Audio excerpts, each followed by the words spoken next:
I am now physically, if not emotionally, prepared. Well, I am at least physically prepared. Um, Emotionally, we just inhaled a unnatural amount of Chinese food. So, Sounds good. oh, it was. That's I tomorrow for us. haven't had Chinese in like 8 months, so it was like, ah. But yes, D&D, Um, because I'm missing a codex page and a bunch of other shit, and yeah. I still don't know what the fuck is unidentified. Is there some stuff that you guys shoved in the bag of holding that isn't on my character sheet? I think I added everything that's unidentified that they did shove into your bag. Didn't we put a bunch of scimitars in there Like there was stuff that was put in the to bag sell? when you were not here, and But I did add it Yeah. to your character sheet and put it in the bag of holding. But you it's might like not recognize that the things that are unidentified, that they are unidentified. I see two. Everything else is normal shit. Well, I guess this halberd could be magic or something. There's just Oh nope, mysterious. the belt. That's it. I mean, Stiiv doesn't know that. That's Well, funny. Stiiv And knows you got it off of a rocking giant in the dragon nursery. yeah, You next feel to a like you bunch of stuff shouldn't from have it. Barovia. Yeah, next to a bunch of stuff from Barovia, which he doesn't want to touch. So, and he kind of has to touch it for identify to work. So, Plus, like your patron was like, you must hold on to this thing for the power. Oh, I was getting ready to have you do. I know. Do a charisma check. That's how we start playing D&D around here. Damn. I In the tower, please. don't wanna. Give a big, wide, fake smile for those election rolls. Tell the show we've pissed off the whole time. I would, but my fantasy grounds is stuck. Oh no. Are you disconnecting or is it just crashing or? It's just not letting me change any changes on the character sheet thingy. Oh no, it's doing it now.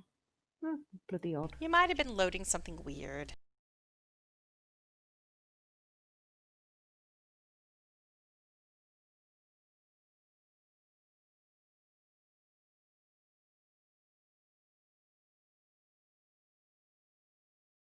We'll get to election day sometime.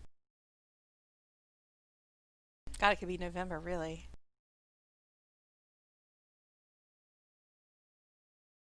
So Well, it's remember, done. in Superheroes for Tuesday morning, it took from January 23rd, real time, until July something to go from 10:01 a.m. to 10:02 a.m. Yeah, but there was weird stuff happening there. We went into like another kind of dimension, plane of existence, Dark Lord, whatever, uh, digestive tract. I don't know. That wasn't the normal world. Y'all are at least in a plane currently where time and space acts like under normal D&D rules. Oh, speaking of superheroes, I actually put a recap. What? Oh yeah, I Speaking of saw that. recap, I didn't even watch last session because it's been kind of a week. So I haven't even watched. So I'm going off my memory of what happened. And I know we've already mentioned, we've talked a little bit kind of about bags of holding and Codex of the Infinite Planes, like a page is missing. We got our asses kicked. The bad guys seem to have stolen Gellen's Venom water. Wind fed us rotten fish to bring us back to life, sort of thing. It was crazy. So I guess it kicked off where Steve, when we last left, like last session, like at the start of last session, Steve had tried to maximize power using his aberrant dragon mark, which he rarely does. But he tried to kick an extra gear because scared, lots of bad things happening, lots of fireballs. Pushed it too hard. He made himself pass out again, and his dragon mark altered and grew, expanding its form and changing its power. So now instead of triggering solid fog or whatever fog cloud, what's the name of the spell in this universe? I don't know. Fog cloud. It now does stinking cloud. Did I get that right? Yes. He's a smellier, hornier Stiiv now because his dragon mark has shifted. So that happened. You guys tried to not throw up a lot.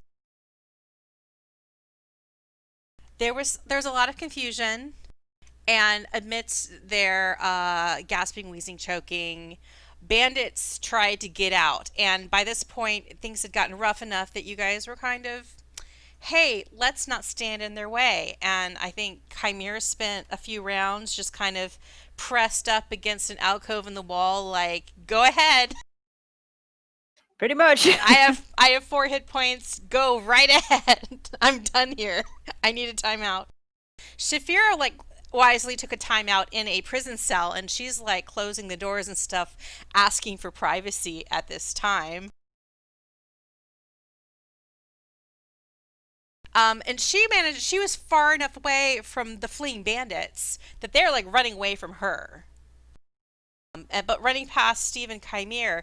And it seems that while these bandits were fleeing the prison, getting away from the scene of their crimes, some of them picked Kymir and Stiiv's belongings. Kymir and Stiiv failed to notice the sleight of hand at the time. I believe Kymir was unconscious. Kymir may have been unconscious. At There the was top some of the stairs. unconsciousness. Yes. And Kymir lost a scroll case that contained some of his monastery's teachings from the Way of the Broken Code. And Stiiv lost his bag of holding that was tied to his belt that had a lot of stuff in it. Pretty much all of the junk that the party didn't want to Marie Kondo out of their inventory.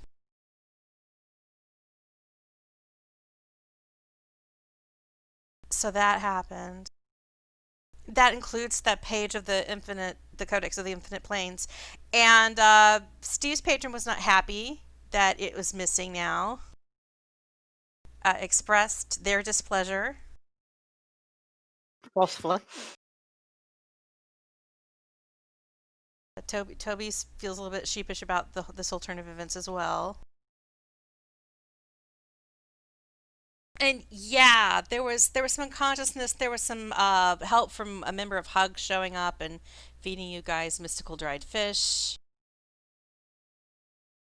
There were salamanders, like old smuggling buddies of Stiiv, are in this prison. There were some of the few prisoners who survived the prison break.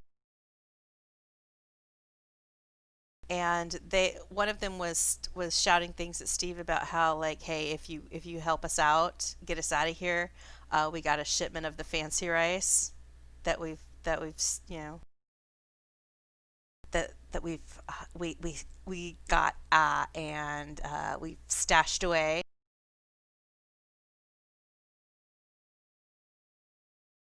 Oh, you also kind of helped rescue Tito, your old smuggling acquaintance, who is running for the Saltmarsh City Council against some of you.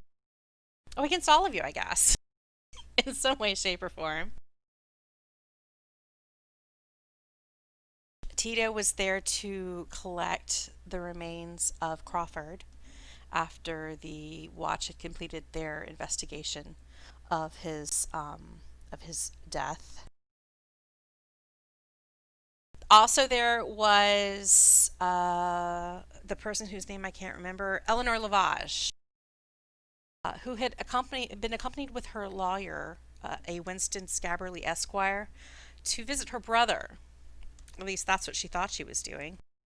Once they reached her brother, she said that Winston Scabberly grew violent and started killing people and knocked her out. And when she regained consciousness, she was locked up in the stocks of the interrogation slash mortuary. Was that was grimly how I described it, I guess. along with Tito. I mean, if you're gonna make a torture chamber, doing it in a morgue is kind of a good aesthetic point.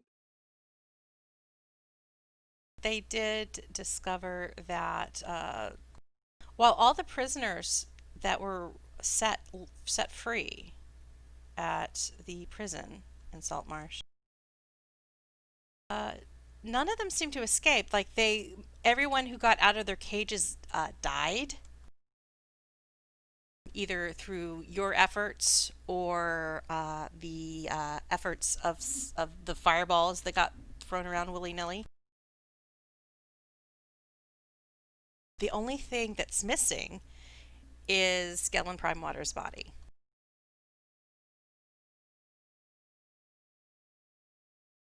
Gosh, what else? Oh, so you guys got a nap.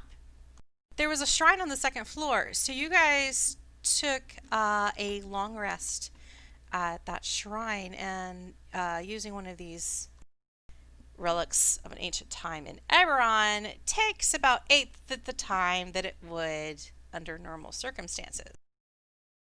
So it's been about an hour since you first regained consciousness. You're kind of like at the door, still downstairs in the prison, having talked to um, all the people. Product. Yes, Craddock. Was it Stonehorn? Oh, God, I can't remember his the surname. other thing. Oh, the other thing is news got back. There's a few stragglers who started carrying uh, bodies or seeking medical attention out of the guards who were aiding with the rescue up at the mudslide that had happened in the Stiiv. And you got the first reports back that Eleander Fireborn was killed during the rescue efforts at the mudslide. So there will be 2 seats filled on the city council in the upcoming Uh, elections. You also heard that pyromaniac halfling you encountered named Spitfire Cardigan.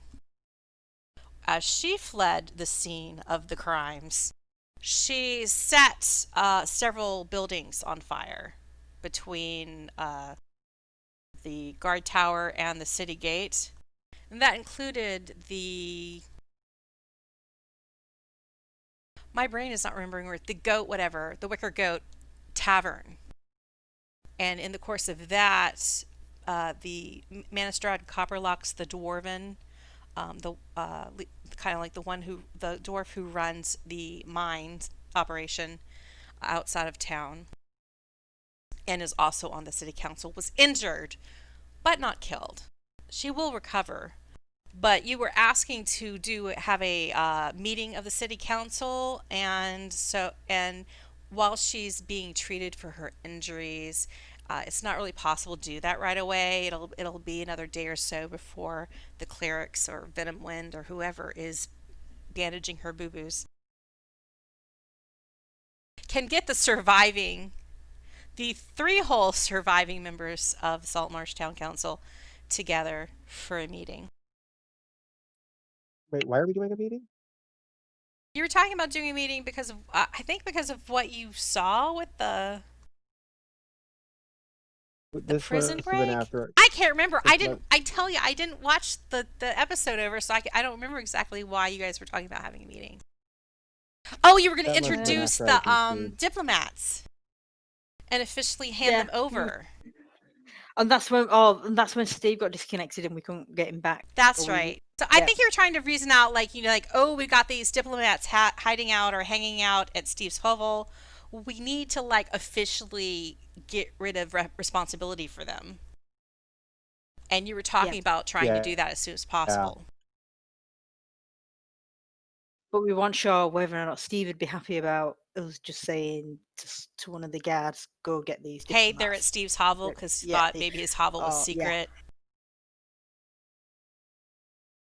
Like, I mean, it sort of is. maybe Steve doesn't want guards going by his house for some reason. Well, that's fair enough, to be honest. Because Steve's so enthusiastic about the town law enforcement. So just being cautious there. Yeah. So basically, I think we need to get rid of the diplomats to the town council. Oh, he's off. Where's he going? Ah. I was going to say we need to. We need to. He's check gone to with his hovel Steve. to check on the lizard folk. Yeah. We need to check with Steve if he's all right going after the so-and-sos who've nicked his stuff. Don't use the nice pillows.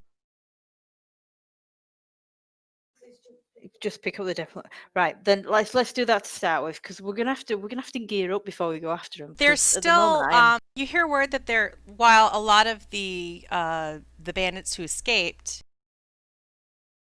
have already headed west on the western road out of town. Okay, then I think we should go pick up the diplomats, drop them off at the council, and then they can start talking, and we can go off after the buggers who beat us up. It will take time to travel across town.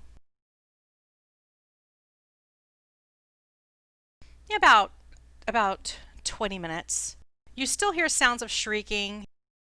There's a lot of shocked and stressed and muddy looking people kind of straggling around at the streets. There is some activity now that it is later in the day. It's approaching noontime now. And so there's more of the business of the day is going on, but you see signs amongst the people that you pass in the streets that indicate that everybody's having a rough day. The town's been through a lot, and you can see that in their faces.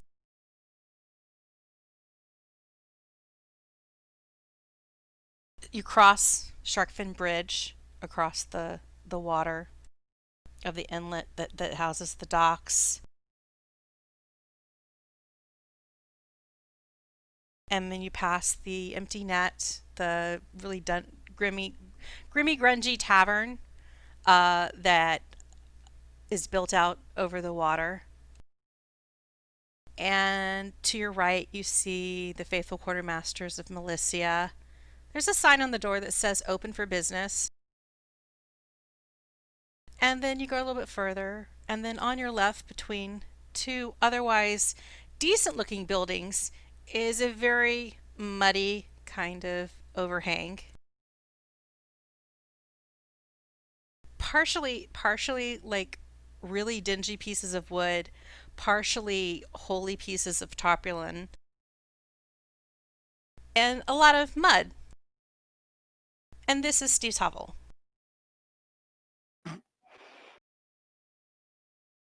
Lovely.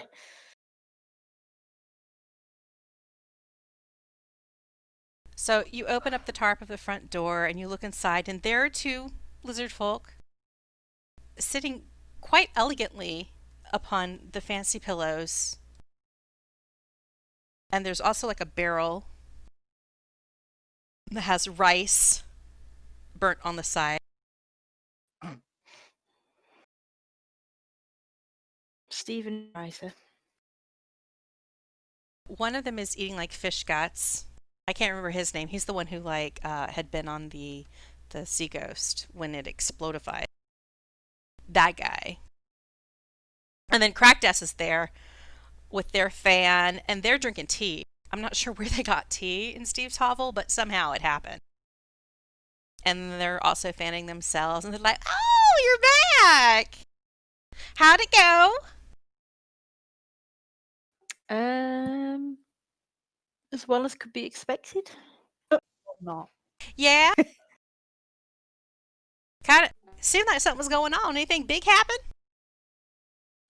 Yes, everything's going to shit. Oh, really? It's- Don't Golly! tell them that.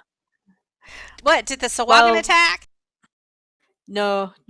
It's been more of a natural disaster. We think there's been a mudslide to the north of town. Oh man, mudslide, you say? Don't you Mm. have earth shapers? Do cats not do that? We may have, but we're not actually native to the town, so I don't know what resources they've actually got. Oh, well, that's pretty interesting. You're not native to the town, but they let you be their representatives. That's very open-minded of Um, them. That's one way of looking at it. No wonder Saltmarsh is engaged in diplomacy.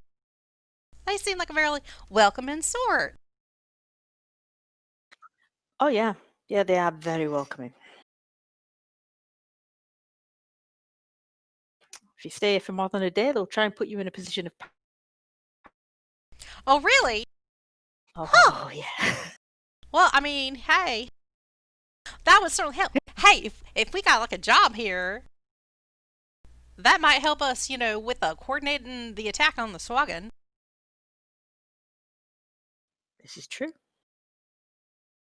There's also What do you think of that, possibility of the space. Garrett, you want Go on, to run sorry. for office? And Garrett's just like, oh, please, rolls his eyes. Live here. Ugh. Amongst softies. Ugh.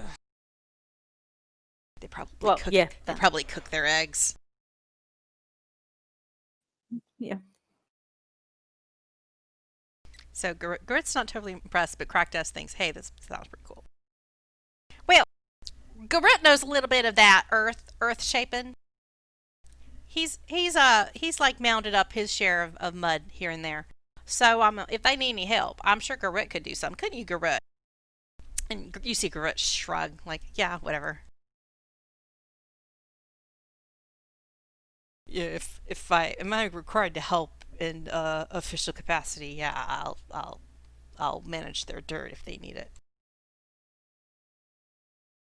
That may be extremely useful. I'm sure they'll be very grateful for the help. Well, we're just having a fine old time.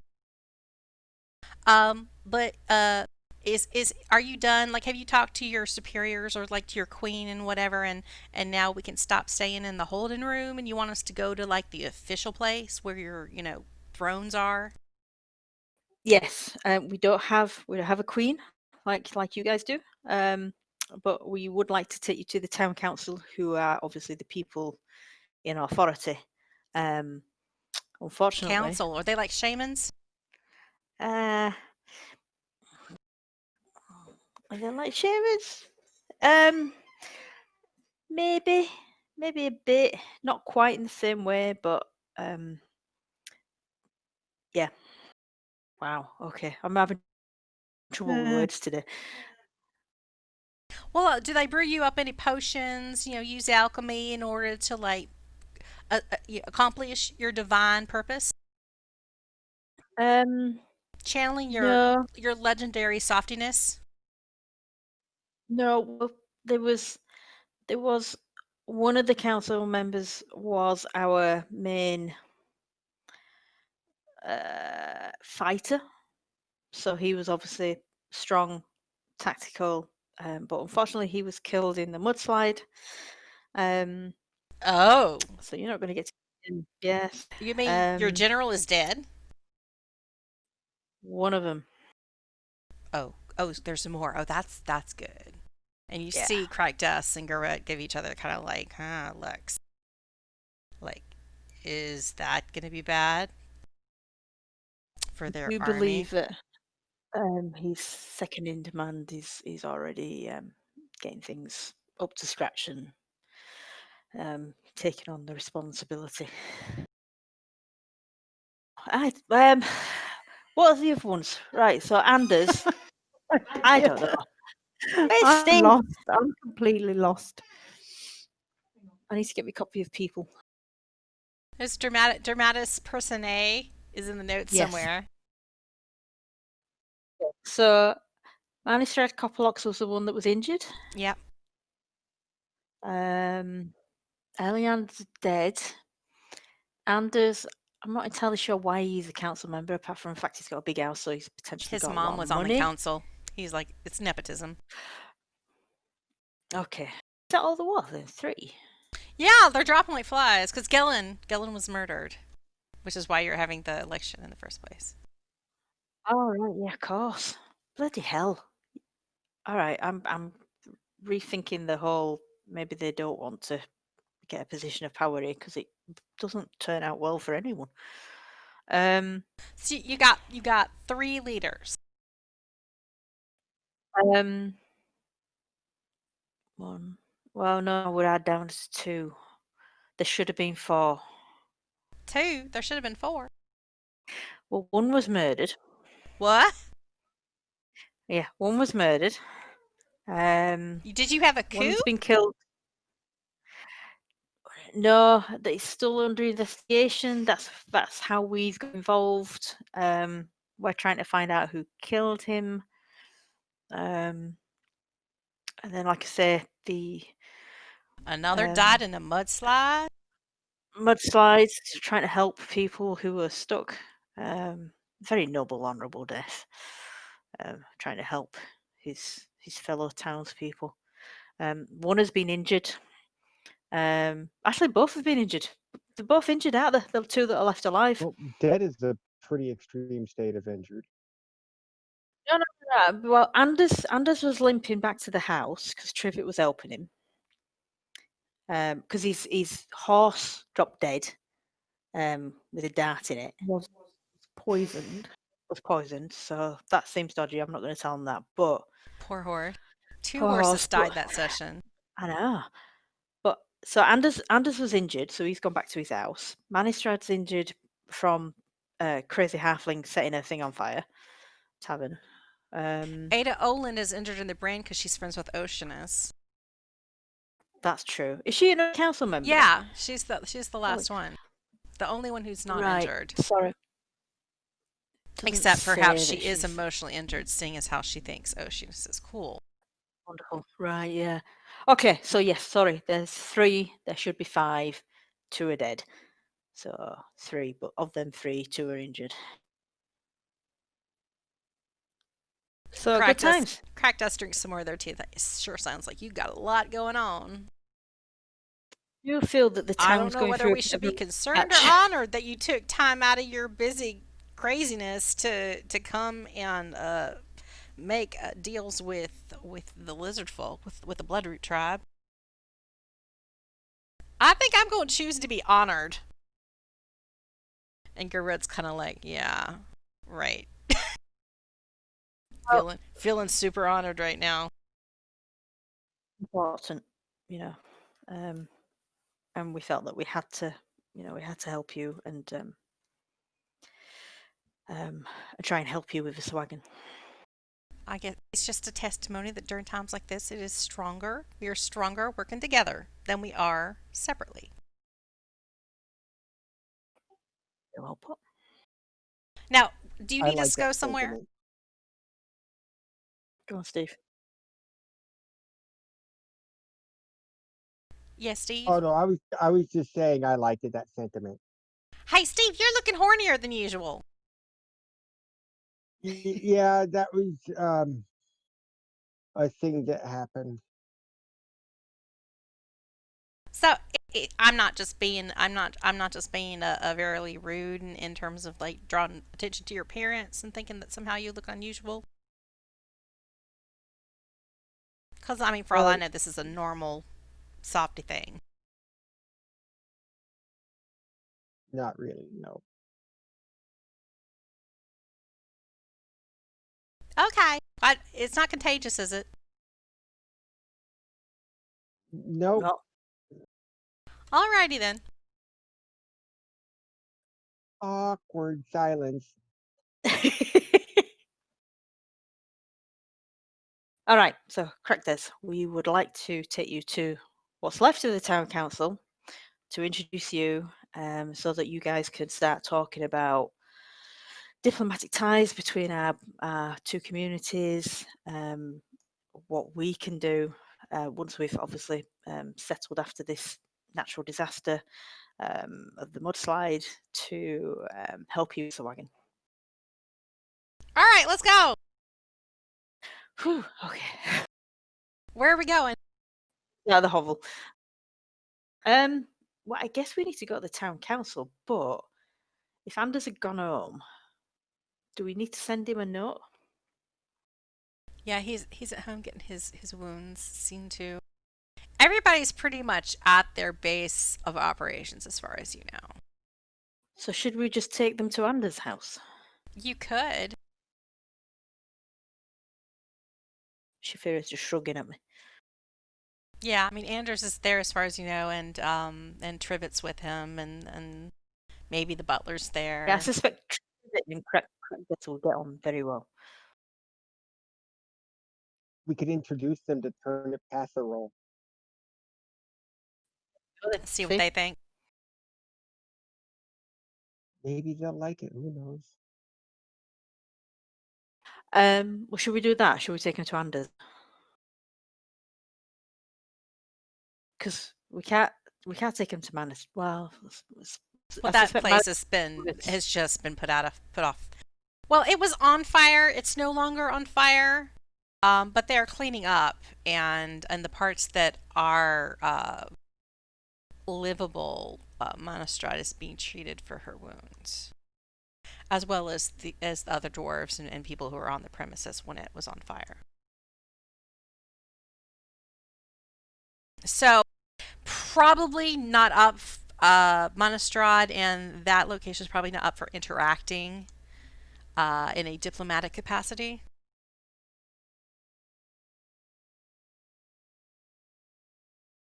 And you don't know specifically where Ada Oland and Oceanus might be right now.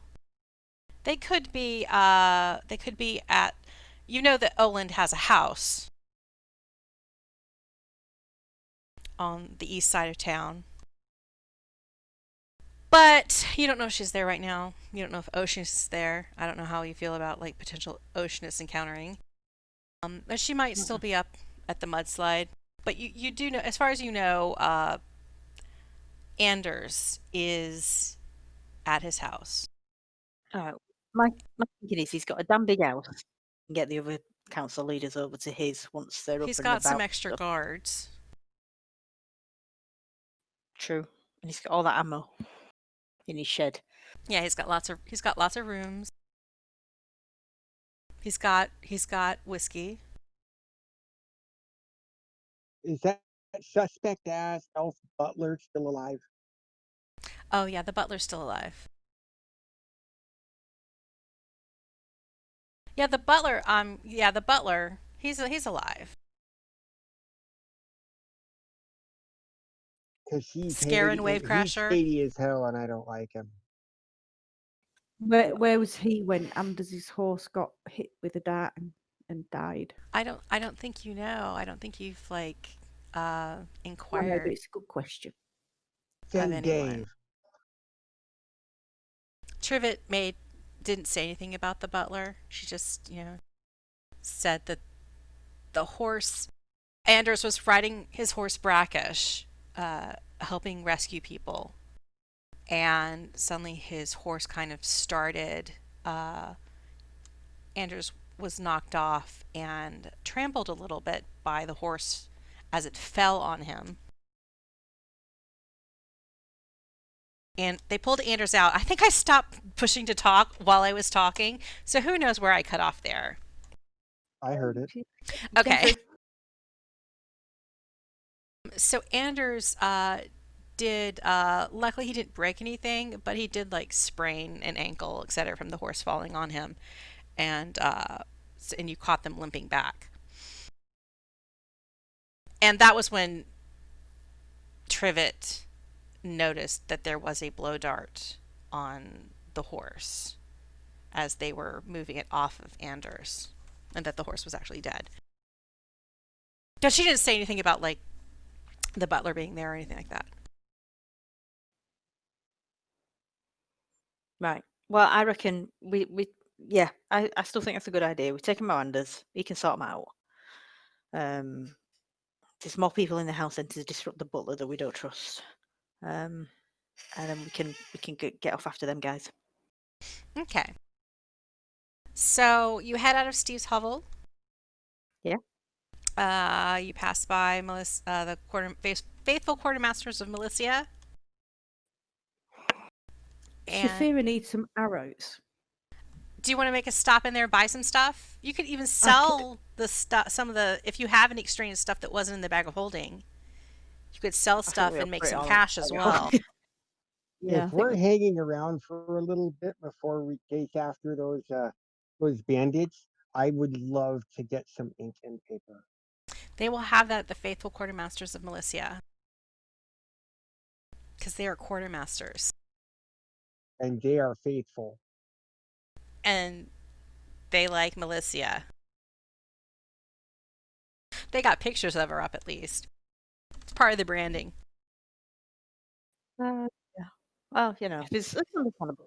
Okay. So you usher the lizard folk into the faithful quartermasters of Militia, showing them the local sites.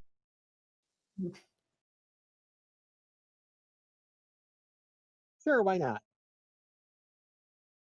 And while we're talking, I guess I'll put up the city map.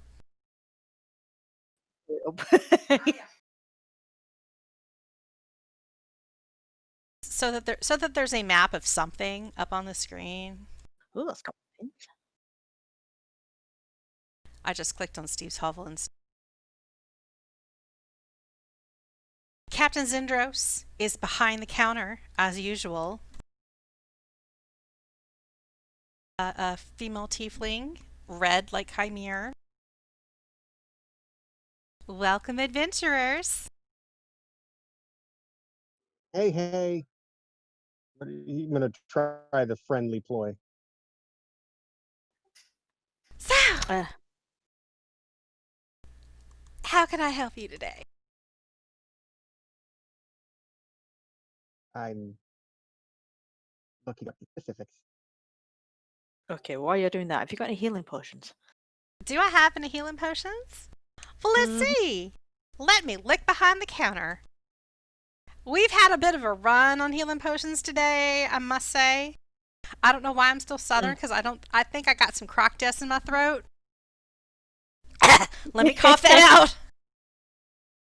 We've had a run on healing potions today, I'm afraid.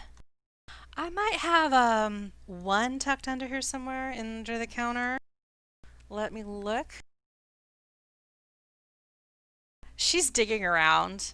I'm gonna have to check the back. Is there anything else you're looking for? I would like some arrows, please. Oh, arrows. She motions to the display of armaments and armor. Just pick out what you need and just bring it to the counter. I need 200 gold worth of rare inks and special paper for wizard types. Okay, special papers on aisle 2. How much ink do you need? Like, what's your ink to paper ratio? Oh, and hi, Stiiv. It literally.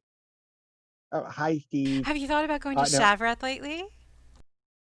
I heard there's a unicyclist that plays bagpipes that are on fire. That sounds pretty cool. Oh, But I haven't there actually is a gotten lot any of plans fire. You should totally check it out. yet. It doesn't specify.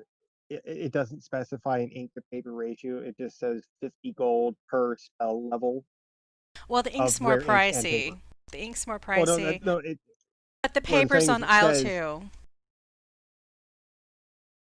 I'll have to get your ink from the back as well. Okay.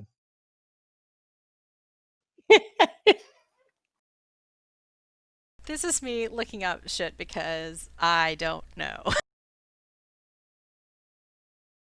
That's what I was saying. Is it's defined as 50 gold per spell level of rare inks and paper. Like it's all bundled together. It doesn't specify like 30 gold of paper and 20 gold of ink or anything. It's just 50 gold of ink and paper, So which apparently is ink is like 10 gold per bottle. Does not specify arcaneness. I know that's what I mean. Is I just give her 200 gold. You say I have 200 gold worth of ink and paper. That's the exchange.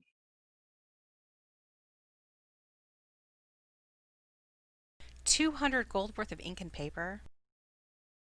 Yes, because there is one level 2 spell and 2 level 1 spells. 50 gold per spell level each would be 100 gold for Magic Mouth and 50 gold each for Tensor's Floating Disc and Comprehend Languages. You said 200 gold's worth? Yeah, let me take Uh, that off. So you pick up a packet of paper and it's marked 500 pages.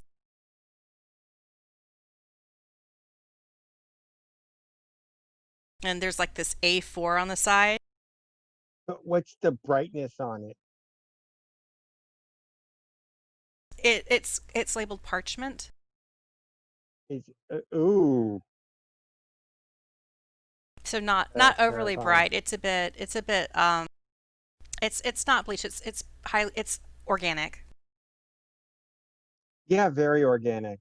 Yeah, I learned something about the differences between parchment, papyrus, paper, and vellum this past week. Mm. Uh, Parchment is made from animal skin.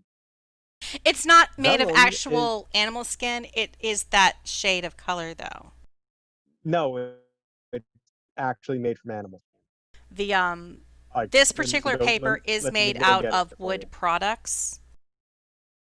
Okay. It's vegan. It just hasn't been processed and bleached to make it a lighter shade. So it's like a natural It's wood pulp color, but they're calling par- the shade parchment.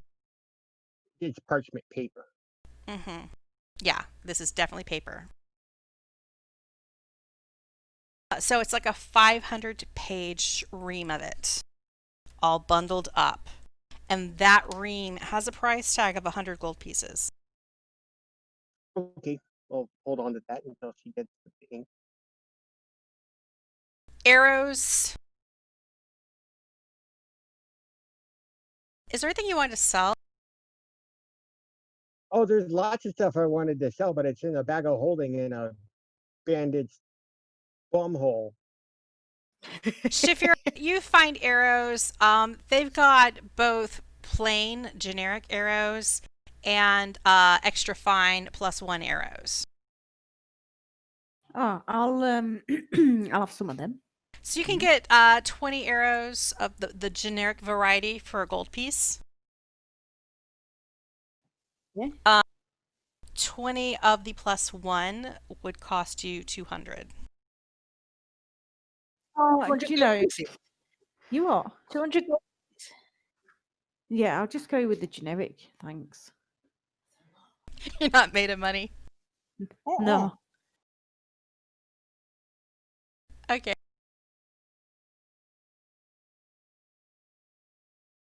I noticed that my DM screen is exactly like my DDO inventory. A Like mess? a shit ton of stuff everywhere. So disorganized. Meant to make other dungeon masters cry. Alright, you still have some arrows. Okay, have you already given yourself some arrows? I have, yeah. Okay. Sorry. Just subtract your gold and you're cool. I was getting ready to put more in your inventory. So you stocked up on your arrows. You put a gold piece on the counter. Or do you? Can I do a sleight of hand roll? So Sure. If she catches you, she's going to chop your hand off. I'll just say I was having a laugh. Yeah, I should have Push made you an roll the F to tower. shake my head. But you rolled a 23 with your sleight of hand.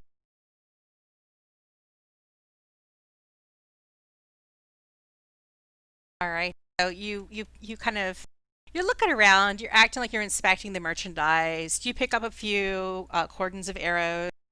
You're like weighting them in either hand.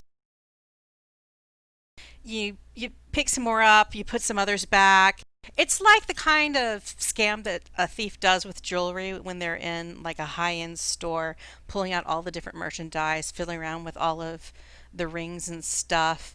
And they do make so many actions to confuse the salesperson's eye that it becomes hard to track exactly what they're doing. And so when one sheaf of arrows somehow doesn't make it back into the display, nobody can tell the difference.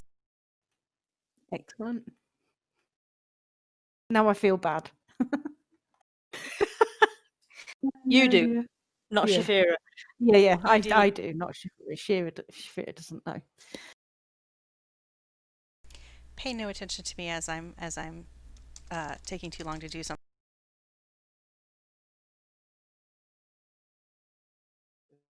It involves cherries that take all the time you need.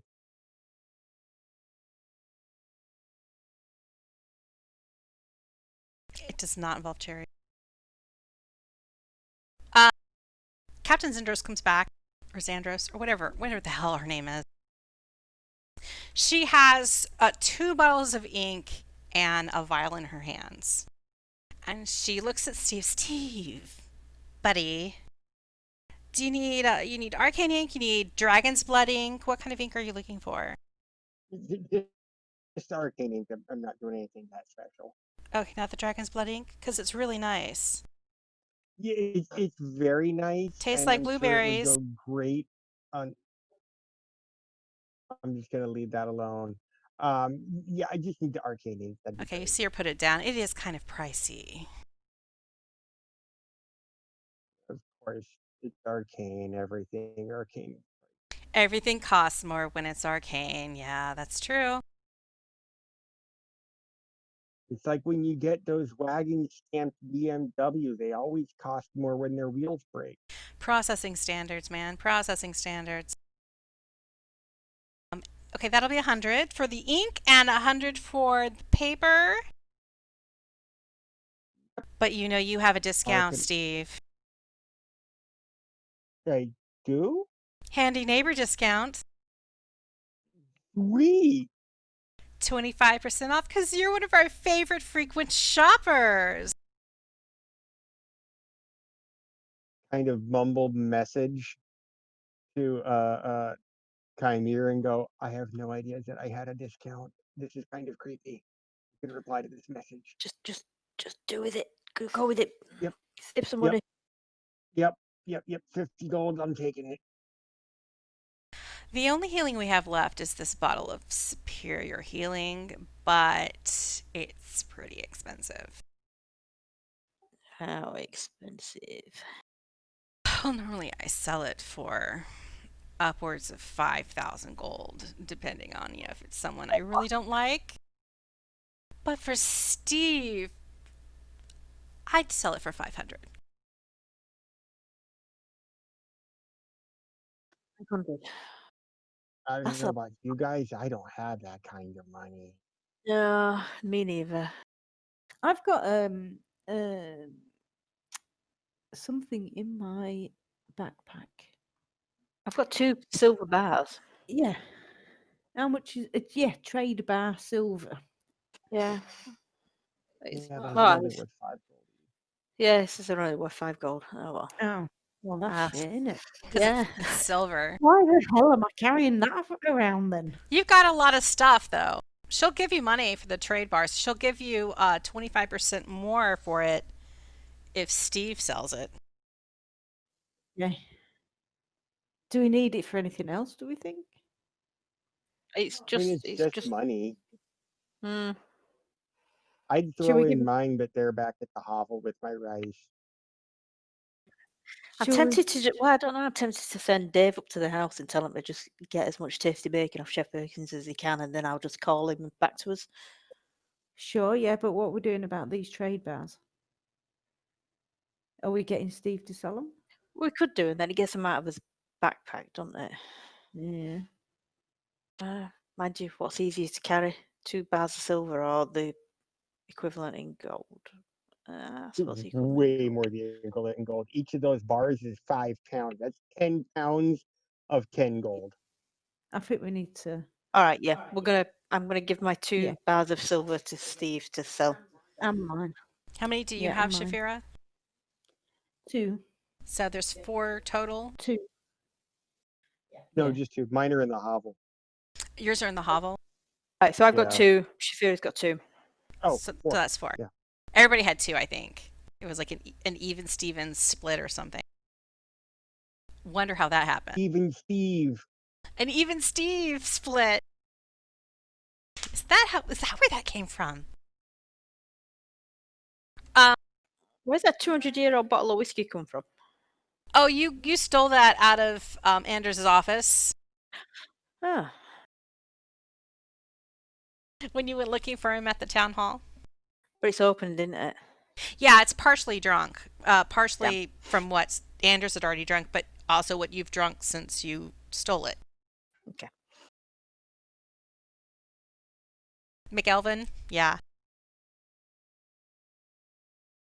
I was going to say something.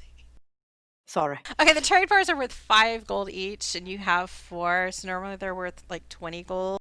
But Mhm. because Stiiv is selling them, you'll get 25 for them.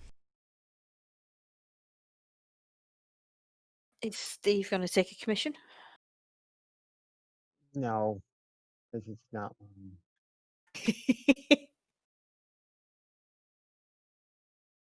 So I added the gold and I added the ink to the party inventory. Yeah, so 26. Right, okay. Where did the platinum come from? Platinum pieces? Is that just left That's over left over. I guess it doesn't.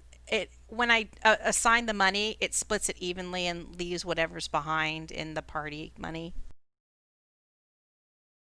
So what's So 2? the electrum 2 platinum? piece and the 2 plat are left over from the last time I divvied up your money loot. Okay. Would that cover us for a pot of superior potion as an emergency? No, that's 20 gold worth. Damn it. It's like an English person in a foreign country trying to work. That's exactly what it's like. How much is that in euros? That's Rach in Yeah. America going, this is Monopoly money. What the hell? Yeah. Do I need a I special? was supposed to be making a ream of paper for Stiiv, and I got tickled. I was about to ask if I mean, I got ink if I needed paper too. Okay. So you got That your ream answers of my paper. question. I do? Well, you will. Okay. Conceptually, in the game, you have put your ream of paper on the counter, and you've picked out the ink of choice, and Captain is charging you 150 for both. And it's already been marked on my sheet. Now everyone knows how much money I have, How do I which take... surprisingly isn't much. I am dragging your paper into the party inventory. Knock 25 off that gold in the party thing. We can't seem to edit it. We've just added it onto ours. Oh, you've added it personally? Yeah. Is there anything else you want to sell?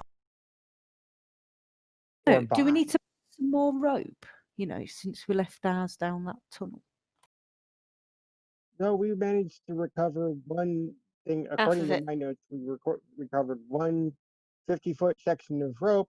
However, it's in the bag of holding. Oh, okay. Do you think we'll need it? I mean, I've got one bit of rope in my inventory. Captain Xandros is polishing her horns when she puts away the superior potion and the dragon's blood ink.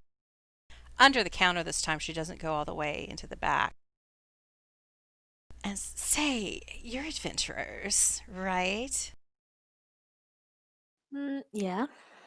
I should let you know that we're always looking to purchase any artifacts that adventurers bring us at a great price. Objects of power. We'll give you a good deal. Especially you, Stiiv. So if you Oh, come across anything that looks especially potent, we're looking to acquire. it, this is unrelated to shopping or anything, but uh, uh, Shaefira, I have an unnecessary number of daggers if you'd like them for throwing. Oh, sure, yeah. Because I frequently stabbing things goes so well for me. I like that Right. phrase, an unnecessary number of daggers. It is. Is that the official plural? It's the collective noun. Yes. Unnecessary number of daggers. I mean, the only Just thing I think of I've got a signet of the Devourer, but I'm thinking that might be handy if we need to blag us way into somewhere. So I'm not seeing anything else I want to sell.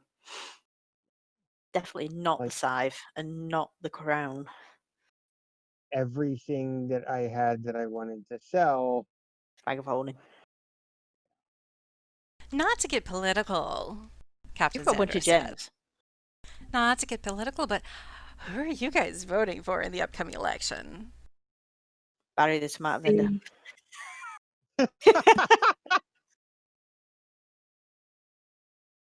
Oh, point. I just point at Kymir. No! It is pretty wild to see a fellow tiefling up for election. I'm not encouraging him.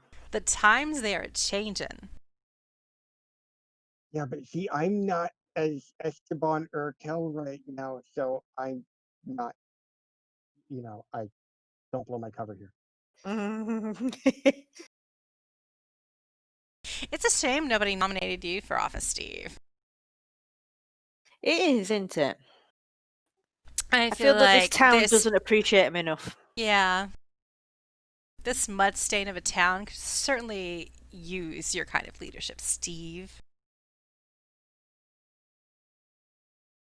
Yeah, funny about that, isn't it? Well, I think that we gotta get going now. Hey, I We think the have nominations are open until 5. I mean, wow, we could do something about that. Grassroots? Faithful quartermasters of militia? Hmm. Maybe we should get in a last minute nomination. office is really not my thing since I spend most of my time on the boat away from here. It's just not really a thing. Plus, if I got into office, then I could never go see Shaefira. Well, I wouldn't say never, ever. But it would I'm certainly sure make it your much more time will difficult. come. One day you'll be stomping across the battleground with the best of them. One day, all of our fears will fall away. Wow, it's really, really deep, man. Really deep. Well, there's nothing else you need to buy, nothing else you want to sell. Nope, I'm good. Everyone else good? Okay, let's get on out of here. I'll just get back The to my next cornbread stop. chronicle. You We have just a have good two day. political ambassadors just like watching this whole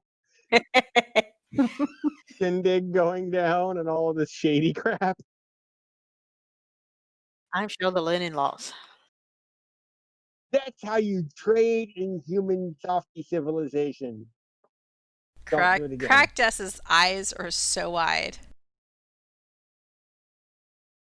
I don't even know what just happened. Glory be. Praise Kaifa. It was pretty cool, wasn't it?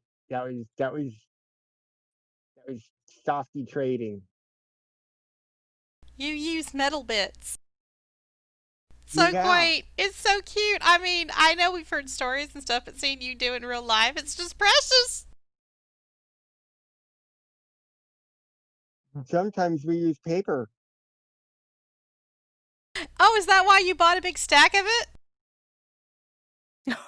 Well, that's Are that's you for making when. money, Stiiv?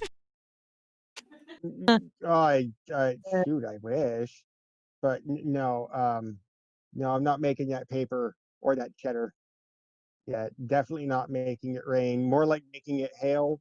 Uh, but no, that's for some spell stuff when we get a few minutes of downtime, which will apparently happen in In November. year 99999 YK. You are now outside the faithful quartermasters of Milicia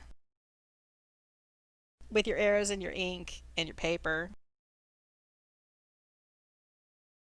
Massive shudder goes up his spine. Is that little thing where the cats, you get your back curling a little bit. And as Yeah. you are exiting, there's like a little tinkle of a bell, which kind of triggers in itself. But you also hear Captain Xandros call after you, "Come back soon." Farewell.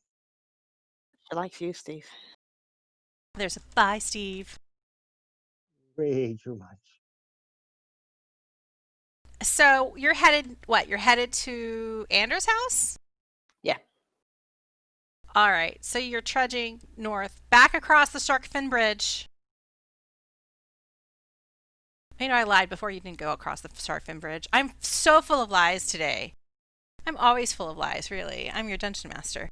But for the first time today, you cross the Sharkfin Bridge, headed to the north side of town. And another 20, 30 minutes or so, let's say it's more like 30, you've managed to trek far enough north that you reach the Solmar house, the Solmar estate. You enter, there is a gate kind of surrounding the property, and there are guards out in the front yard. They see you with lizard folk, and they're kind of like, who goes there? We have brought dignitaries from the lizard folk camp to speak to Anders. Dignitaries? Diplomats. Do a insight check. Is there a difference? I guess not. I don't know. Everybody can do it. No, wait, only Kymir and Shaefira can do an insight check. Kymir, that's good enough. You're not talking to a guard that you recognize, but you spot Hugh, a guard that you ran into before when you're like collecting cannons and stuff. And you wave him over, and you kind of like, hey, Hugh, tell him who I am. And Hugh vouches for you that at least Shaefira and Kymir are cool, and that you're friends of Anders. Now you hear this phrase, and you're like, what is your reaction being labeled friends of Anders? Um, Produces sign like hell yeah, bitch. Let's yeah. get inside and do this.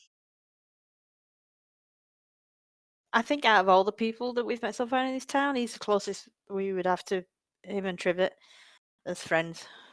No, don't say Trevor. Look, you've got a problem with Trivet, but she seems quite nice. Spend some time with her. Have her turnip casserole. You have a problem with turnips, Stiiv. The You guards, haven't tried. you haven't tried it yet. It's like I have no problem with turnips. I have a problem with her turnips. Oh, so you think she's a bad chef? It's like you know whenever you go back in time and nowadays you sit there and you get those roasted Brussels sprouts drizzled with bacon or olive oil and salt, and you're like, these are fucking good. And then you think back to whenever you had Brussels sprouts as a kid, and you're like, what the hell did you do to those poor things? Yeah, like when That's what Trivet happened here. makes turnip casserole, she doesn't like do a bechamel sauce. It's not layered with cheese and toasty goodness. There's no onion. There's not enough salt. No, she like flavors it with things like essence of lavender water and crazy ass shit so that it's hard to actually swallow. So you'd be better off bathing it then. I mean, who puts arrowroot in a turnip casserole? She's not good. She means well, but she's not a good cook. Fair enough. Um, the He guards wave thinks you all on, spice and is you're free to literal. approach the front door. So you walk down the drive. You see like the outer buildings. I almost said outhouse, which isn't really accurate. But you see the outer buildings like the warehouse where the cannons are stored and all that kind of stuff. And Kymir and Shaefira, you've been here several times now, so you're fairly familiar with the layout of the grounds out of the portions that you've seen already. So you go up to the front door. It is closed at the moment. What do you do? Knock on it. You you work the knocker. Clunk clunk. You notice that the knocker on the front door it is shaped like a mermaid. After not just long enough for you to wonder if anybody heard you, there comes sight, no sound. You don't hear them approach, but you see a figure, kind of shadowy, slink up to the door, and then it slowly creaks open, and there's the butler Scarron. Hello? We are Meh. here for our appointment with Anders. That seems highly doubtful. Master Anders is abed. He twisted his ankle. Except scaring. Except scaring. I didn't use the secret knock, just kind of like reach around and grab the knocker, even though the door's partway open, and just go, shave and a mermaid, two tits. Sorry, there you go. Secret knock. Scarron looks like he just swallowed a bug. Yes, we know about Anders and his injury, but he is expecting us. As I said, the master is abed. He's Where's being Trivet? treated for an injury. Is Trivet still here? Miss Trivet is occupied. And as he's kind of starting to try to give you the brush off, you hear a call from up the stairwell. Oh, yoo-hoo! And there's Trivet. Triv? Hi, guys! I think Kymir's just gonna push in past. Come on past the up! butler. How'd everything go at the jailbreak? Brilliant. Such a good liar. Got it all sorted. Don't you worry about it. Scarron kind of sorted. slinks back, and you look around, and all the butler's nowhere to be seen. Since Trivet appeared, but she invites you upstairs. Not gonna lie, that dude creeps me the fuck out. She's about.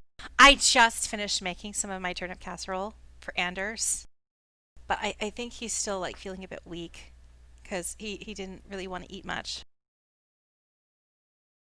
Oh, that's great. Kymir hasn't tried it yet. He asked for some whiskey though.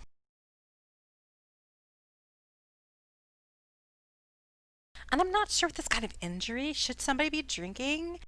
I mean, granted, it's a sprained ankle. It's not like with a It's not that concussion. Like, I know with a concussion, you're not supposed to drink alcohol and stuff. You're not supposed to go to sleep. I don't think he hit his head.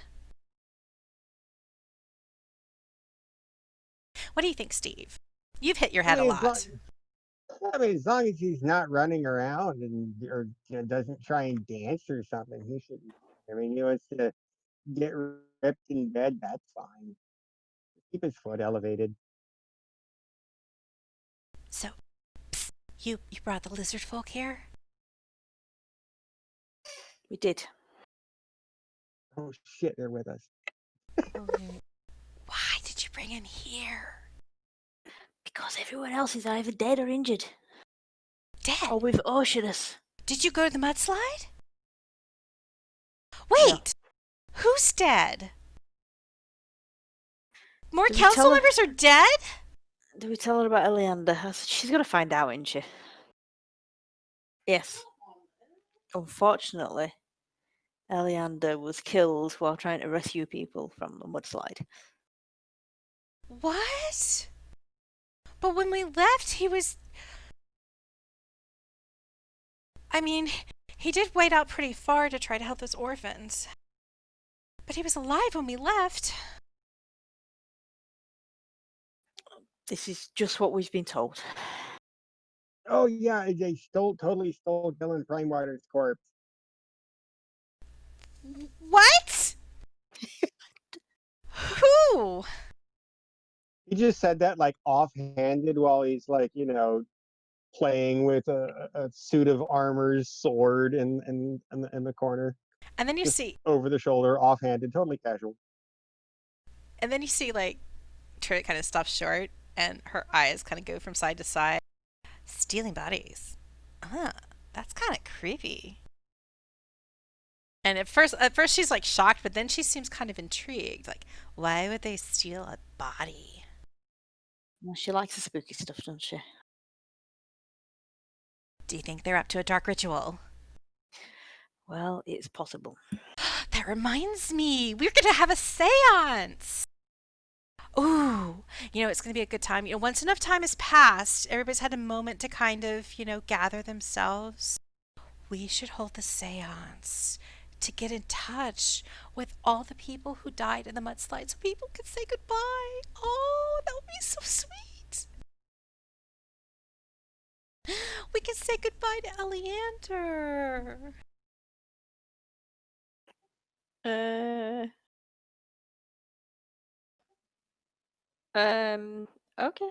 While still facing the suit of armor, with his back to the rest of the room, Stiiv mumbles the incantation for message and just says, "Told you so." You can reply to this message. And then at this point, Trivet like ushers you further into. You look as she ushers you down the hallway. There are several ornate bedrooms off the hall.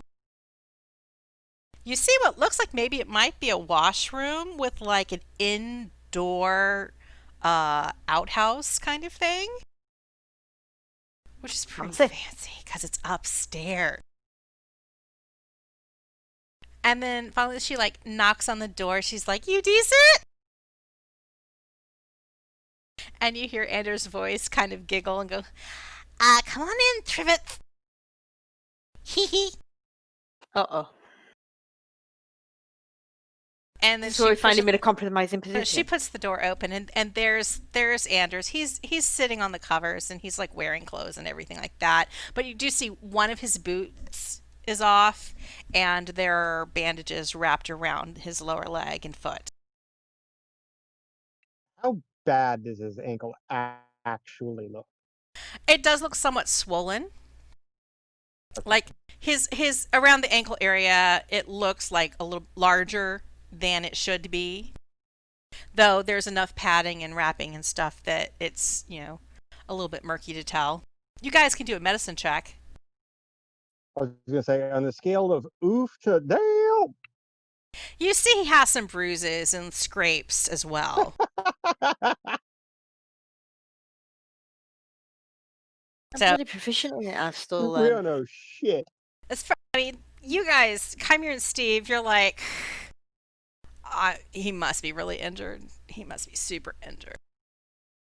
Shaefira, you know enough to be like, this isn't any kind of super threatening. It's just the kind of thing that would make it hard to get around, and you would definitely not be able to maneuver in mudslide conditions. It would be a liability to try to move around with with one leg in that condition. But otherwise, he Okay. looks fairly hale and hearty, and it shouldn't take him long to recover. Okay. You know, like a day in bed, and he should be fine. So, And at this point, Andrews is like, so did you guys go to the mudslide? Did you help people? I'm sure you would have been more effective than I was. but Um, before I respond, Hmm? uh, I know the McElvin whiskey is Shaefira's. Who has possession of the bottle of rum? I give that to you to feed to your new pet. Squintin'. Oh, okay. Where is the Is it Squintin'? all gone? I don't think you gave him it all. No. Okay. Yeah, you've only Oh, given the Squintin' a couple shots. okay. So then, kind of glossing over the question, just hold up the bottle of rum and be like, hey, we got some party juice, man. Help you feel better with with the ankle and all. Just So you're going to offer completely. him the rum? Oh yeah, full deception roll, trying to Oh, thank gloss you. over and change the subject. His eyes light up. I asked Trivet to get me my whiskey from downstairs, but I think you must have distracted her with your arrival. And Trivet like throws her hands. She's like, "Oh, what am I like? I'll go get it. I'll go get the whiskey." And so she leaves the room. Oh, she's like, "Oh, Anders, there's some lizard folk here to see you." And then she Can disappears. we leave downstairs? No, they followed Um, along. I want to Oh, say there okay, was good. exactly, yeah. They followed along. So, Anders motions. There's a glass on his bedside table. Yeah, and he grabs it and he holds it out to you. Steve's like, "Fill me up, fill me up. At least 2 fingers full. It's been a day." We're gonna go for a full 3 fingers in there. I want to try and get him sloshed so he doesn't ask about the mudslides anymore. Oh, while you're at it, could you do something with the turnip casserole? And he points towards the side table. There's also like this dish of strange, weirdly purplish root vegetables, and it looks like some of it's missing. I hid it in the plant over there, I but don't know, I wiggle the think I eye. twisted my ankle worth doing that. So could you kind of like tip it out a window or something? Wiggle the eyebrows at Kymir and go, why don't you give it a try? I'm going to walk over and just carefully smell it. And Anders just downs the rum in one gulp. And he goes, that really hits the spot. Whew, I needed that. Discreetly make sure there's 2 fingers back in the bottle or back in the glass. And he. So you pour 2 more fingers in after he downed the 3. Oh yeah, like I said, we're trying to, or at least I am, trying to make sure he's, if not sloshed, at least mentally malleable to where we can keep the topic of conversation off the mudslides and the totally botched uh, jailbreak and the fact that his council member friend is dead and that they stole Gellin Primewater's body. Totally not mentioning any of What that. else bad happened in town? Oh yeah, and like several buildings got firebombed. Yeah, we'll just try and keep things on a look at the bright side of life, kinda. Anders smacks his lips a little. There's a real aftertaste with this rum. Kind of spicy. Is it spice rum? Who was it who thought the rum tasted odd? Gary? And it off. It turned or something. Anders starts drinking the second 2 fingers that Steve poured. And then he kind of pauses as it's halfway down. And he's like, maybe I overdid it. Or I think there's something off here. And you see, Anders seems to be, he's turned a little bit green. And he sets the glass down. Maybe it was the turnip casserole. Oh, I need a bucket. Give me a bucket. Is there a bucket? I don't have a bucket. Is there a bucket in the room? Oh, you know what? Brilliant. We're gonna grab the turnip casserole. I thought it was just in a And just dish. have him So vomit right into the Anders turnip kind of, dish. just as Anders is body is starting to heave over the side of the bed, you pick up the dish of turnip casserole and hold it under his face, and he just hurls into the dish. I'm And totally sure that was. you see the liquid that comes out is now turned, and it's like this uh, kind of gross yellow green color. We don't give him any more rum. So, Are, wait, are you when sure did there the is rum? something up with that rum?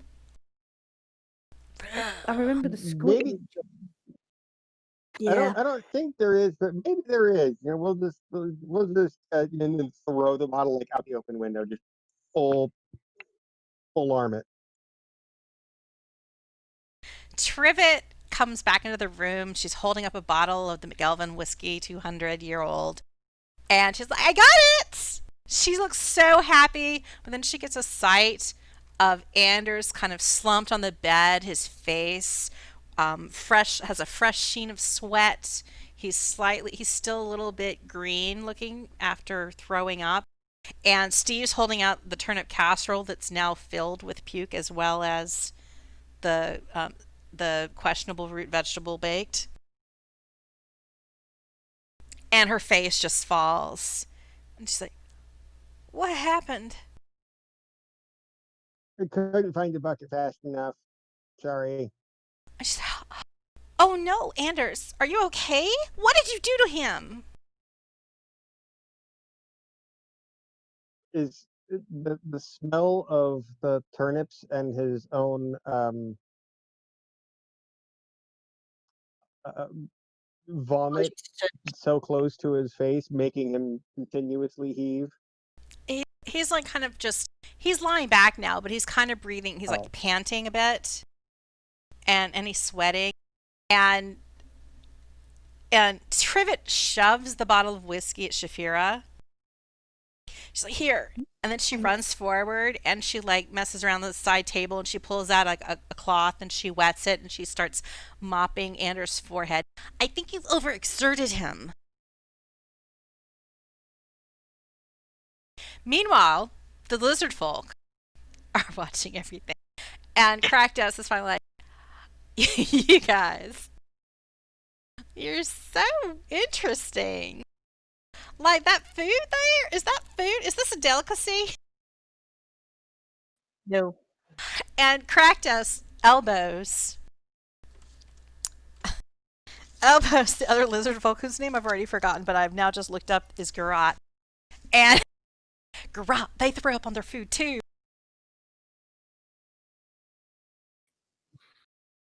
Regurgitation. I didn't realize we had so much in common. Yeah. Yeah, we just call it pre-chewing. Now, normally we do that with bark, but okay. Because lizard folk don't eat a lot of vegetation. But when we do, that's what happens. Hey, gotta get your fiber from somewhere. Might as well go straight for the source, right? Yeah. Gotta make it palatable, man. Gotta make it palatable. He's just looking aghast at this. Okay, so out of character. Now knowing that the lizard folk watched this entire display of which accidentally turned into directly poisoning one of the 3 remaining living council members in his bed while he's injured, and then getting rid of the evidence. How directly the hell are we going to talk our way out of this one when Anders wakes up? We always seem to manage it somehow. Great, Kymir volunteered. What? No, I'm not doing well with words today. Bound to make it worse. Is Anders asleep? Has he passed out? He's awake, but he's just kind of bleary. He's doing that post hangover heave panting. Yeah, like he's not 100% present. He's a little bit like into it because Trivet is cooing over him, and he likes that attention. But he's also feeling like crap, and it's just not physically possible for him to be totally all over what is going on in this room. All right. I think we need to get him some water. So I'm gonna walk out of the room and go find somewhere to get him some water. So Crocdesk goes and gets him some water. It does. I mean, not Crocdesk. Kymir. All these K names. Yes. So Kymir, you go get some water. If you make your way, well, there is the washroom that you pass by, and you notice that there's a sink in there. Okay. I do. Is available water? Yeah, I'm just thinking. they're Are the faucets. taps, You or is it you gonna- turn the tap, and there's running water. Is But it before we go there, and give him dysentery, can we make sure it's potable water first? I was gonna say, can I check the water to make sure it's okay?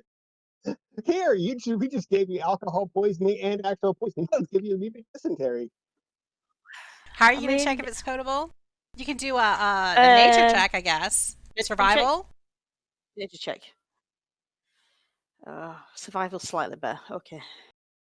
And what are you checking exactly? Don't care. I just want to make sure it's all right. Like you're checking the water coming out of the faucet? I just want to check that it's like it says potable. It's drinkable. It's not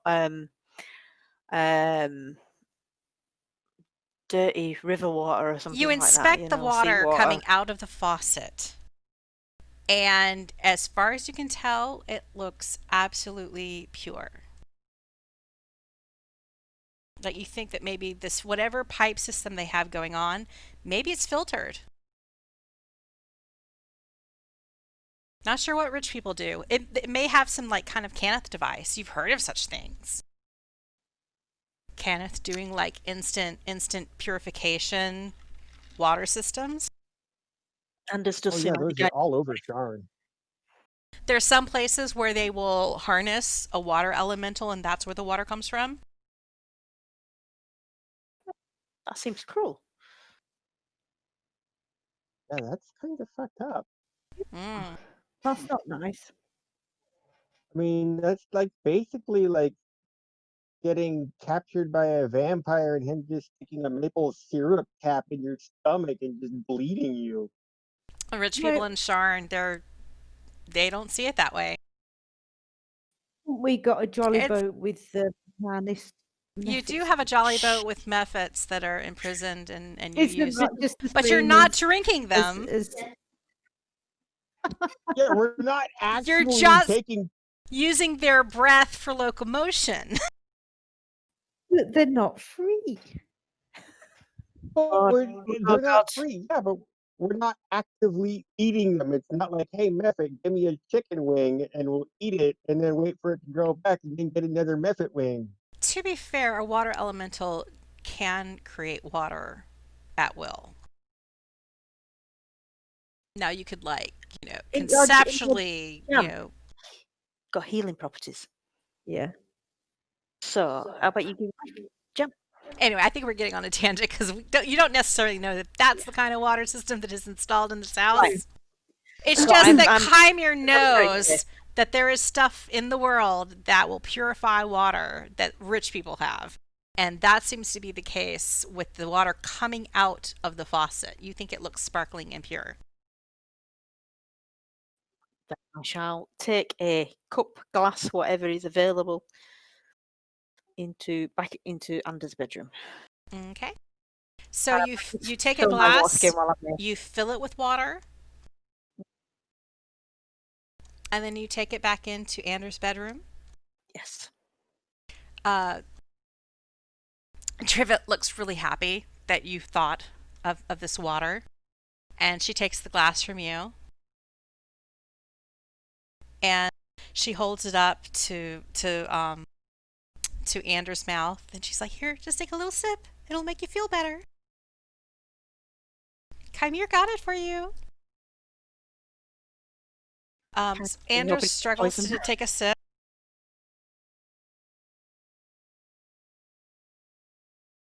And he looks even worse. Oh, crap. He just kind of collapses. He faints away. We could try the jam. Shovel some jam in his face. And Stiiv will Trivet looks concerned. She's like, I thought the water would help. I mean, surely he would have been dehydrated after throwing up on my turnip casserole. Man, I thought I really baked it well this time. Stiiv will She tries the water, and she's like, "Where did you get this?" The bath, the that washroom further down the corridor. Huh. It was fine when you tasted it, right? I didn't taste it. I checked it. Well, I don't know. Did I taste it? You didn't taste it. You just inspected it coming out of the tap. Trivet's like, the water coming out of the tap should be fresh, but this tastes like there's something in it. And she holds it out. Smell it. See if it smells funny to you. Where did you get the glass? The glass was in the bathroom. All right, I'm going to take out my water skin that I filled while I was in there and ask you to smell that or taste it. She smells your water skin, and that smells funny to her too. Your So it's the water, water. there's something wrong with your water. Does anyone else have water? That's from the tap as well. She looks at Stiiv. Stiiv, do you have any water or juice? Do I actually? I don't think so. But while this is going on, Stiiv will, because they're paying attention to the water in the glass and the wineskin and everything, he will quietly reach down and grab onto Anders' hand and mumble the incantation for spare the dying, just in case. I don't know if he's that far gone yet or not, but hey, no, Do you guys want to do hurt another to- medicine check? Sure, Yes. Why not? I'm great at these. Well, it would be if I rolled decent. Well, no, it's Shaefira better. and Kymir, you're pretty certain that Anders is definitely poisoned now, and that he wasn't poisoned when you got there. And All you're right, feeling a Kymir. little bit guilty because it's happening under your watch and you're not quite sure what's going on. Yeah, I'm going to take my last potion of healing and pour it down his throat.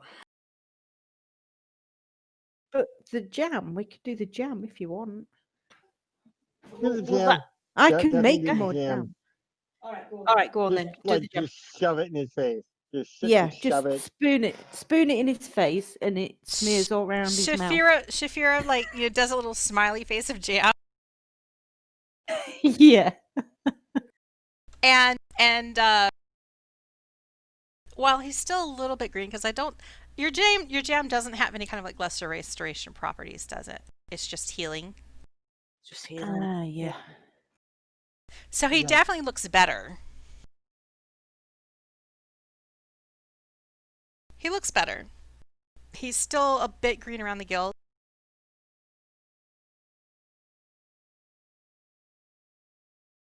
But not nearly as drained as he looked earlier.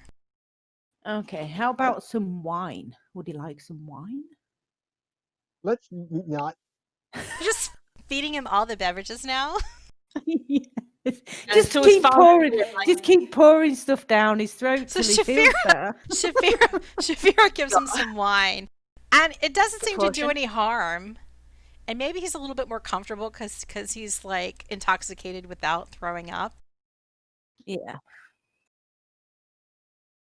Let's And- give And him a Trivet's little. like, I don't know if you're helping or not. Well, my wine's not poisoned, so the water's poisoned, and you know your turnip casserole disagreed with him. So My turnip casserole, he was fine eating the turnip casserole. It wasn't until you guys got here and started feeding him beverages that he got sick. If I didn't know So better, how I'd about- think you were trying to poison him. How about you know what? Whatever's upset his stomach. You know what? I would say my mom, but it wasn't my mom. It was actually Trivet's mom. But anyway, whenever we had upset stomachs, would always have us eat plain bread. So why don't we get some of that eternal toast and let that soak up some of whatever's messing up his stomach? Toast? You have toast? I forgot that. Just Who has the toaster? Kymir. Kymir? Kymir brings out his box of eternal toast. Okay. Stick some jam on it. So Kymir, No, I need you push dry the button toast. on the toaster. How brown have you browned it? Well, if Kymir's in charge, it'll be black. It'll be well done. Just slightly golden. Just slightly golden. We don't want it. No, that's what he is at. Just There's a slightly little bit of golden. an argument over what setting to put the toaster on. And the lizard folk are just watching this. They're like, they're making toast. Oh my gosh, I've heard of this delicacy. I've never had toast before. We'll Oh, Can drop you make another me a slice message- too? Drop another message in there so it can go quietly and directly to Kymir. And it's, you know what? If it's well done, that's carbon. Carbon filters out poisons and alcohols. We don't want it to be filtered. We want it to be absorbed. Don't filter it. You can reply to this message. Kymir says, "What? You've been urged to lightly toast instead of well done. I'll go halfway." And should we do some toast for the lizard folk as well, and we can put some jam on theirs?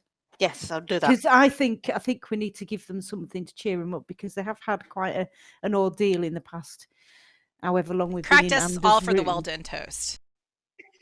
He will request it, or they will request it. Well done toast. Yeah, give it black. I think that looks really good. Yeah, put some jam on it. Yeah. So, Kymir, you've prepared this toast. Have? Do you have any butter? No. I think your butter's well gone. So is That's it no butter, just plain plain toast, that's toast it. for Plain toast. Anders For Anders. that Kymir has Jam. lovingly prepared in his box of eternal toast, and a slice with jam for Crackdus? Okay. If they all die, I'm going. Anders takes a couple bites of the dry toast, and he starts to look worse again. Oh, bloody hell. Is it me? Is it me?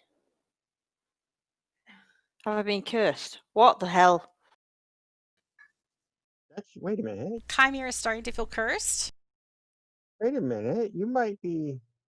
Yeah. What the Yeah. hell? Crackdus munches on his toast, and he thinks it's delicious. Well, of course he would. He's a lizard folk.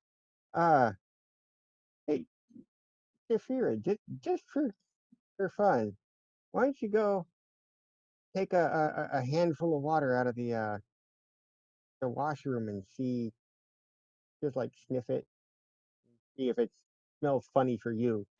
Shaefira. Yeah. Okay. Oh wait, Yeah. wait, hold on. I can do it. I'm like the water expert. Why don't I know that? Yeah, You grew dude. up around water, Steve.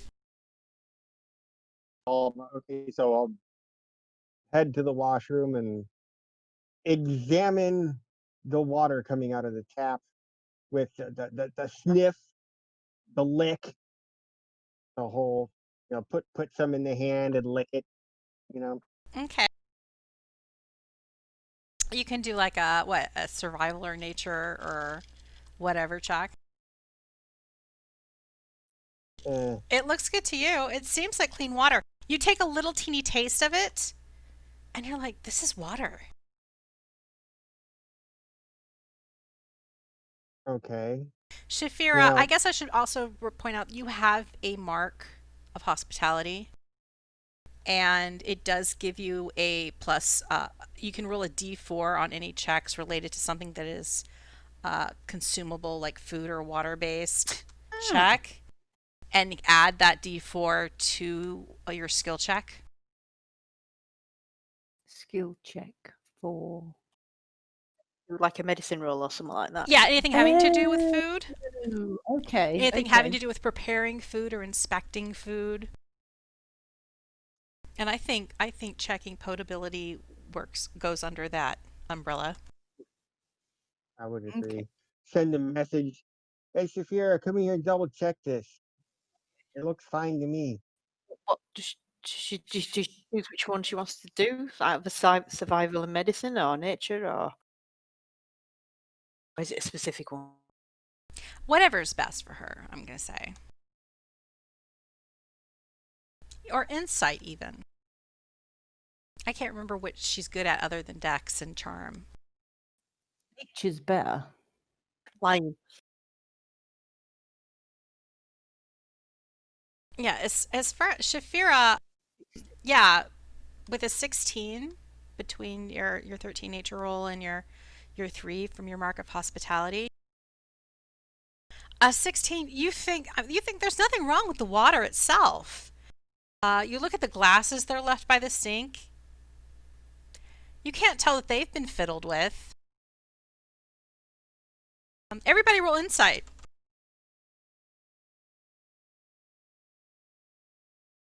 Balls. Wow. Don't you get another roll if you roll one? She does, I think.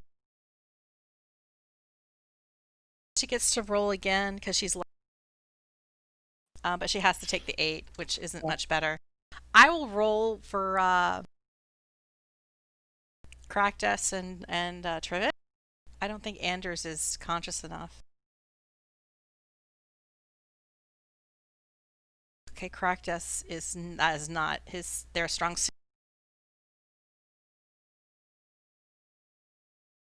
Yeah. Everybody is a bit stumped by what's going on. You're just all like, there's some weird poison stuff going on. You're not quite sure what's happening. Bloody butler, isn't it? And Trivet's just like, okay, nobody eat or drink anything. I think it's probably a good time for you guys to go. Okay. Hey, I'm like, sorry, lizard folk. What are your names? I don't think you even were introduced. Hi, I'm Trivet Amoria. I'm Steve's sister. And this is sort of. Anders Solmar. He's on the town council. I'm sure he'd be pleased to meet you if he wasn't like poisoned and vomiting.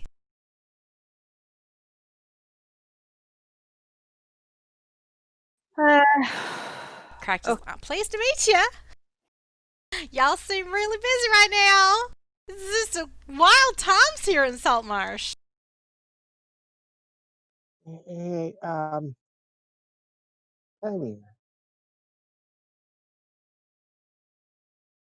that scythe you got, that's the only really new thing you've had for a while, right? I'm sorry. The thing that site is the only thing that's new that you've had for a little while, right? Crown. Well, Oh, no. oh, the crown and the scythe. I suppose they are both new. Well, the crown isn't new because Terrace Lana was wearing that for like a month and was fine, and she didn't poison anybody. Didn't give any water to anyone though. Did Carathlana cook a lot?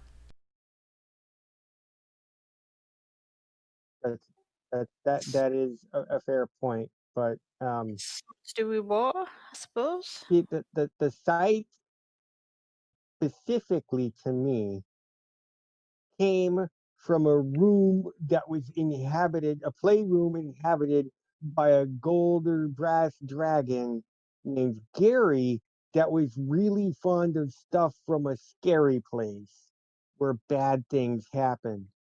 I don't trust it. You can do another insight check. Or Arcana. Actually, I was gonna borrow it and sit down in the corner and identify the thing. I think it's already identified, the scythe. Yes. How would Because we have identified it? Gary, because it was his.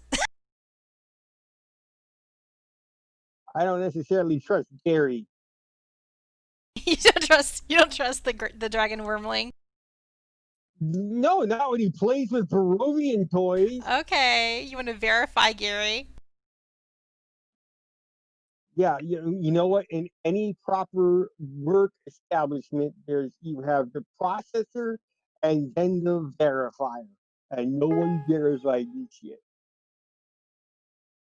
But my So insight was Steve's gonna only go 11. sit in the corner. Uh, Trivet's gonna encourage you. Like, can you just like leave the room? You can go to another room and do whatever you're doing, Steve. Your weirdo stuff. Just go to another room or like the boat shed out back or whatever. But just don't do it in here. Anders is sick. Well, I did say I was gonna go find a corner and do it. Yeah. Maybe we'll do it we'll do it in the dining room so we can put it on the table. So no one thinks I'm trying to steal a stick. Not that I could use it anyway. So I cut my own ear off. I'm good at that thing. Cutting my ear off on me. Suddenly he like checks to see if his ear is still attached. Okay, it's still there. Oh no, did I get disconnected again? No, Okay. you didn't. Okay. It just got really, really quiet. Okay, it's, Thinking. what's that? An hour and a minute later or something like that? Yeah, an hour and a minute. So what are you looking for? You're just trying to identify the item? Casting identify? Yeah, just casting identify as a ritual on the site, So making sure there's nothing funky about it. you're sitting in this other Oh room in the corner. wait! No! Halfway through it, so 30 minutes wasted.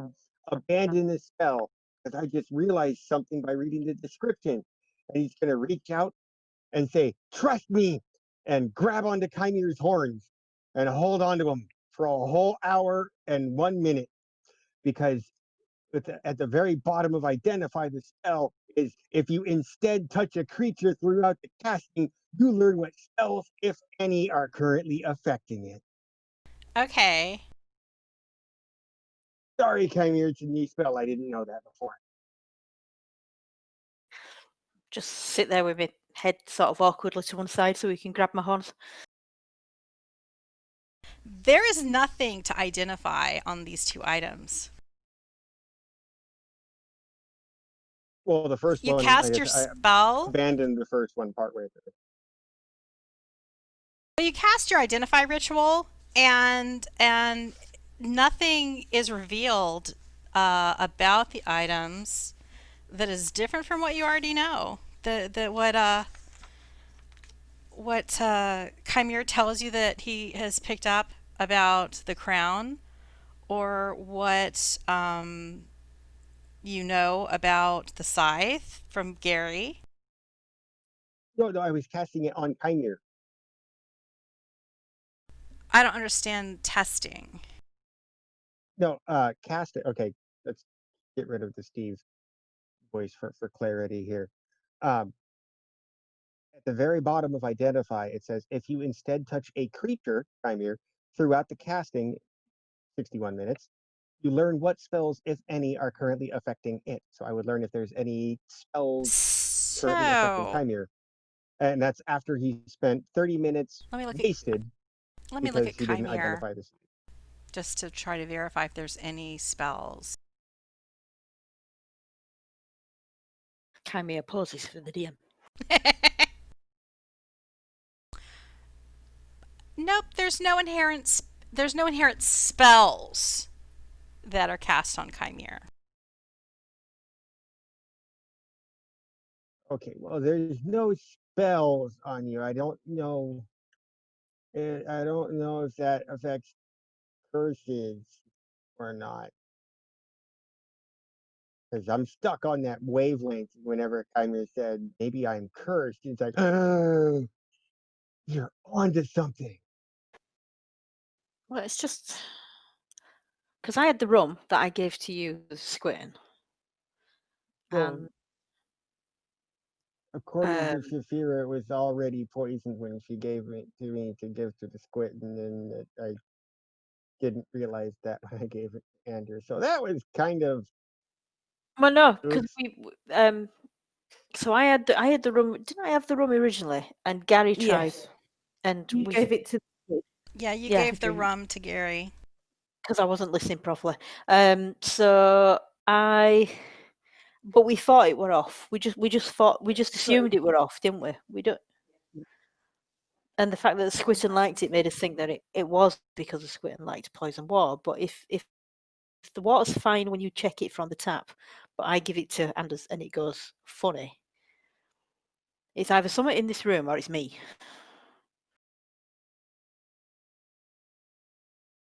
Maybe you should have done that spell on Anders. Well, But your jam was all right. he seemed fine with the turnips, so it was something that when we came in, So basically, we've given him rum that originated from me. I got him the water. I gave him the toast. Although Crack Days like the toast. What is she? He, she, he. They. They. Crack Days is okay. Cractus was fine. They had the toast. It didn't seem to bother them. but we're not sure about lizard folk anatomy. They could be just fine with the poison Well, anyway. if we regurgitate on the food, then yeah. Live in the swamp type place. Mm.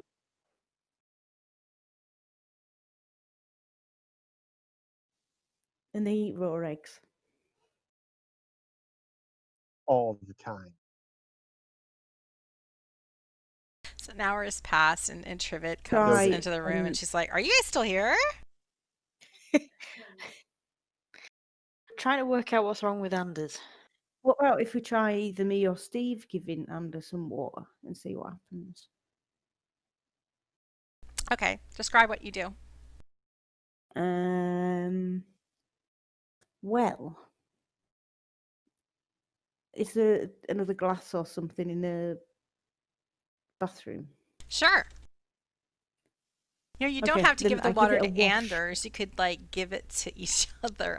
I shouldn't suggest that, should I? Hmm. Do you want to continue using Anders as a guinea pig? No, Yeah, no, 'cause- no. Let's not. You know what? I'll take the bait on this one. I'll just go upstairs because that's where the water came from last time. Take the glass, fill the glass from the tap, and drink it like it's totally not laced with hexavalent chromium. wash the glass first, though, just in case. Nope, 'Cause, because we you didn't know- wash the glass the first time. You're fine. Right. It It tastes tastes delicious. delicious. It's properly aerated and all that. None of that weird fluoride taste or extra chloride. This is that Alright, so Fiji what about- stuff. if we get Kymir to give us some water, then I'll be the guinea pig. Is it I same use the glass? same. Yeah, same I'm glass. I get water. same Using the glass. scientific Stiiv. method here. Same glass, same tap. Only difference is Kymir.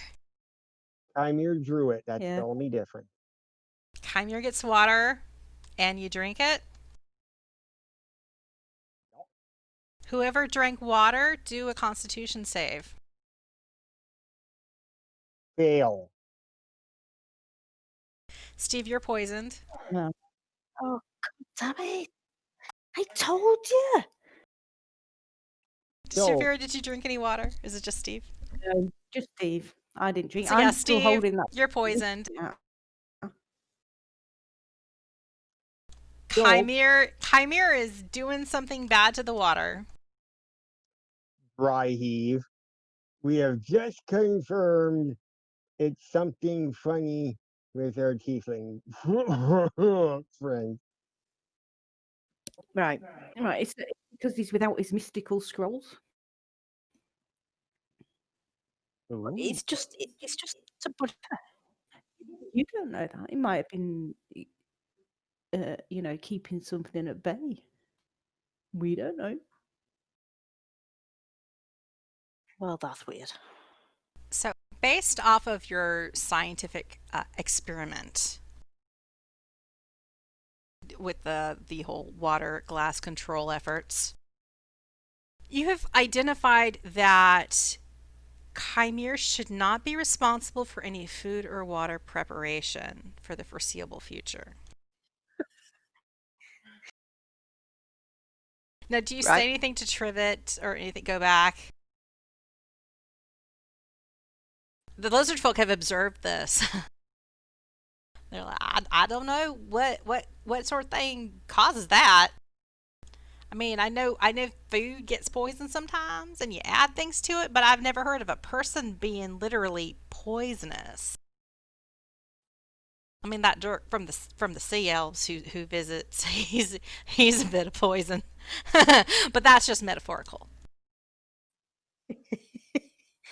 But I mean, presumably, I have fed myself while we've been traveling, and I've not had any ill effects.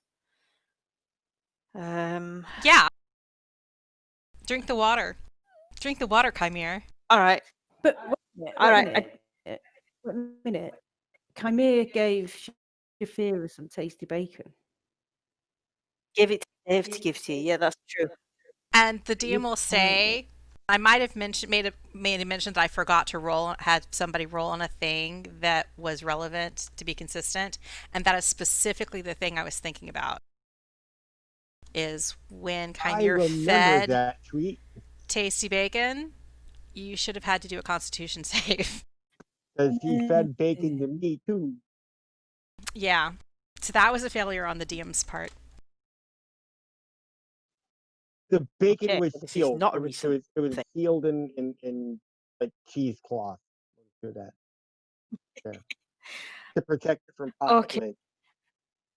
So, at some point then, I've either come into contact with something that's making me do this. I'm still thinking, well, like you said, the only two are the crown and the scythe. Do Arcana checks. Anybody who wants to. I'm actually minus okay at one. those. I'll jump in on this. Why did I have? Oh, because you're I poisoned. had poison. Shoot. Shaefira, however, knows enough. She's like, okay, when items are cursed, you can't get rid of them. And Kymir handed that scythe off to Stiiv, no problem. Yeah. I'm going to try and take the crown off my horn. It won't budge.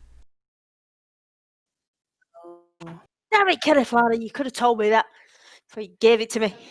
Now, it is a bit confusing because Kerithana didn't have any problems taking it off her head. Is that Because it's her it crown. yeah? And It's she because I'm a actually tiefling. is the Or maybe it is her crown and she actually is the queen of the oceans that Oceanus was talking about. You can do an insight check. Uh-oh. Sure.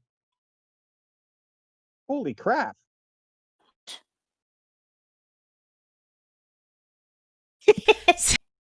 Stiiv, you form a hypothesis. You're like, okay, from all the crap that Oceanus tried to tell us that we didn't want to listen to, and the stuff that Fomir tried to tell us that we didn't want to listen to, the Sea Queen's crown was a sea elf item. It's something from their history. So you're like, what if Caroline wasn't cursed because she was a sea elf wearing it, but because Kymir's not a sea elf wearing it, it maybe has some unexpected side effects. Okay, but do I need to worry about them getting worse? Is he going to make my horns drop off? That's what I'm currently worried about. Oh, we need to figure a way to get it off. Yeah. Yeah, But and we also need Kymir, to find you can drink your own water. You have no problem if you drink the water out of your water skin. You drink the water that that everyone else detected as poisonous. You don't have any problem drinking that specific water. So it just affects other people. So it seems to affect the things that you have that have touched your hand and been given to other people. And I can't get the crown off. And you can't get the crown off. Damn it, that means it wasn't the butler. It does on it this time.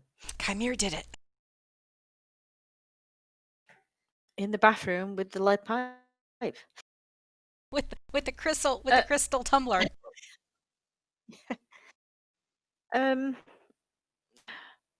right. Well, then I guess that's something to be thinking about as we go on, which is how to get this off me and then to pass it on to someone who's. I'm not giving it to bloody Oceanus or his cousin. Or you can just like not give food to anybody. Well, that will be my short-term solution. I But was if it, sitting here in my total not lawful good uh place, total chaotic neutral alignment, and going, what if you weaponized it? And it does have a lot of other powers to it. You could pour someone a shot that we don't want to mess with.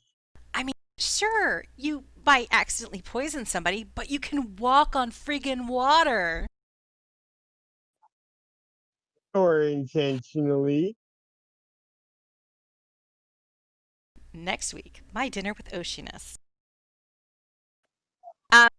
oh my No, we don't want. great idea. Don't So at that no, don't poison him yet. After the election, if he doesn't win, because right now we need him to still be a candidate, to sop so up one we of the don't 2 win. available slots. Yeah, because Uh, there's two. Yeah, don't forget, there's 2 seats open now. We have twice the chance of getting freaking elected. That just doubled and ratcheted. So all this stuff is happening. The lizard folk are fascinated. Crackdas is super impressed by your detective skills in figuring out this mystery. just call us a Scooby gang. I mean, I don't know if that was really impressive detectiving. We just literally poisoned ourselves. So Yeah, but we But did work it out. you didn't poison Crackdas, so as far as he's concerned, it was like pretty awesome. As far as they're Well, how concerned, come you're it didn't super impact impressive. Crackdown? He made they made their constitution save. All right then. Because I mean, it's still like, can you resist poison? they just thought it was spicy. Like the first tumbler of rum that Steve fed Anders, he kind of resisted. It was only the second two fingers that started the downward spiral. Okay. Kind of a So To applaud the GM for the long game. more there. time passes, and Triv is like, "Are you still here? Are you? Do you expect us to do something with the lizard folk?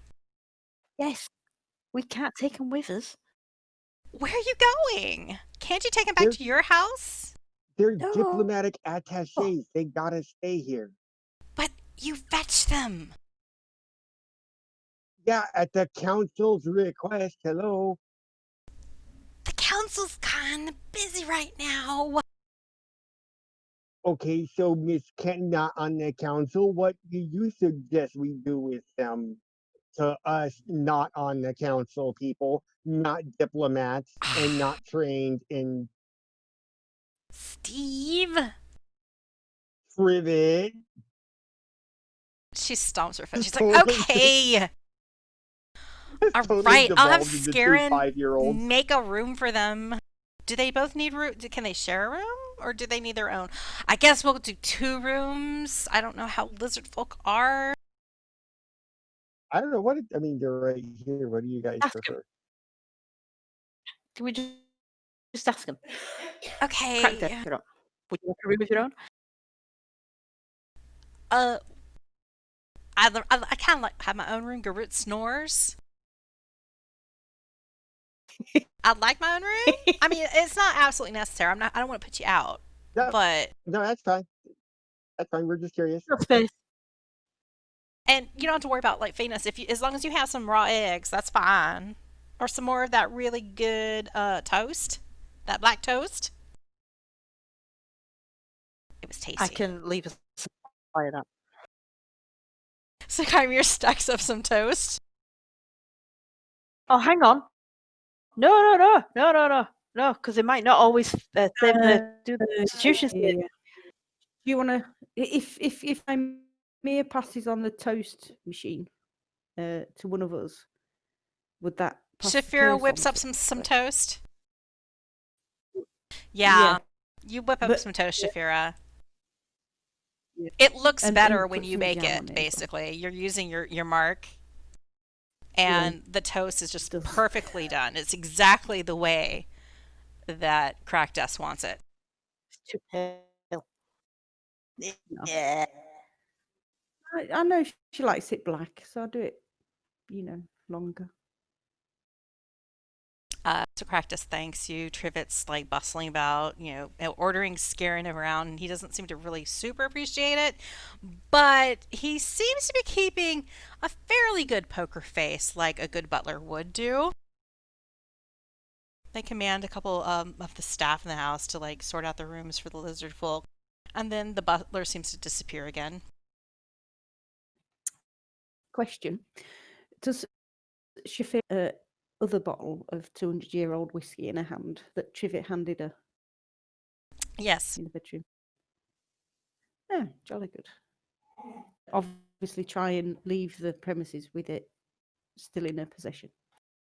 Yeah, because Trivet didn't think to ask for it back. And Anders certainly isn't going to be drinking it anytime soon. No.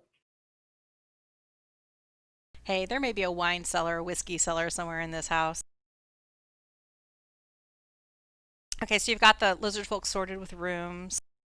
Trivet's shooing you off. So, is there anything else you're going to do while you're here at this house? Have you done enough? I think we've done enough, haven't we, really? Yeah, I think we're at enough damage right now.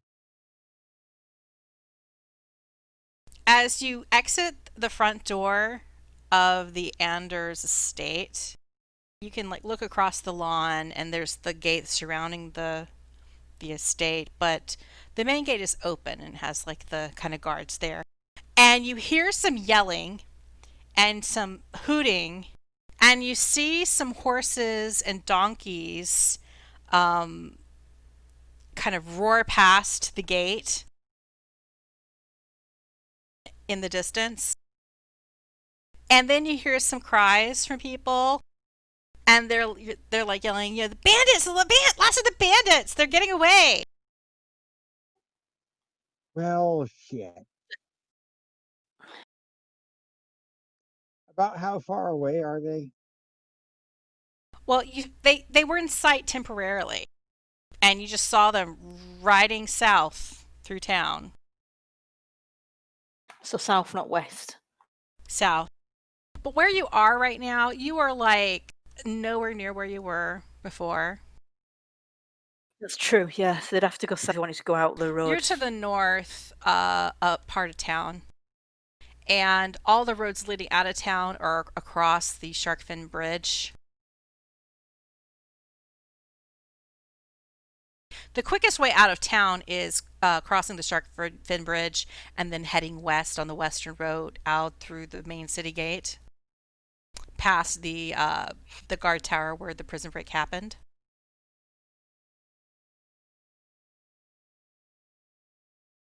Well, if they're the most recent leaders, I guess we could track them and hope they lead us to the other guys.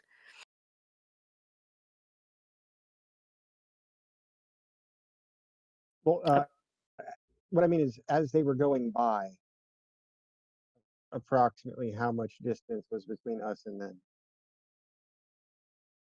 Over 120 feet.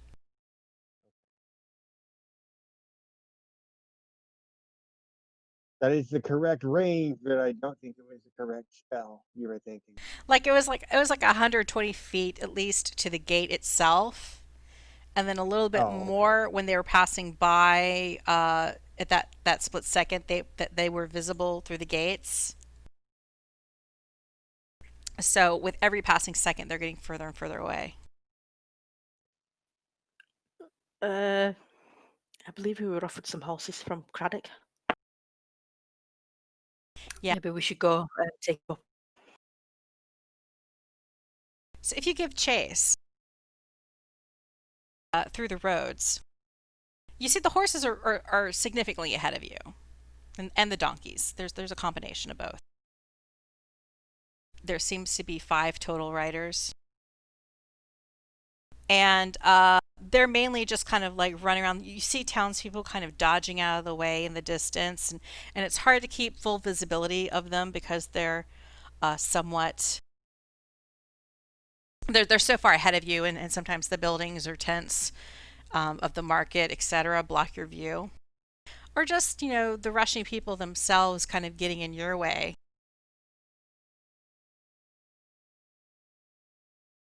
You see in the distance when they cross the shark fin bridge, they almost run somebody down, and you see people like falling over the side of the bridge in their efforts to get out of the way of the racing hooven animals. So you're by the time you get past the shark fin bridge, they're maybe 200 feet ahead of you.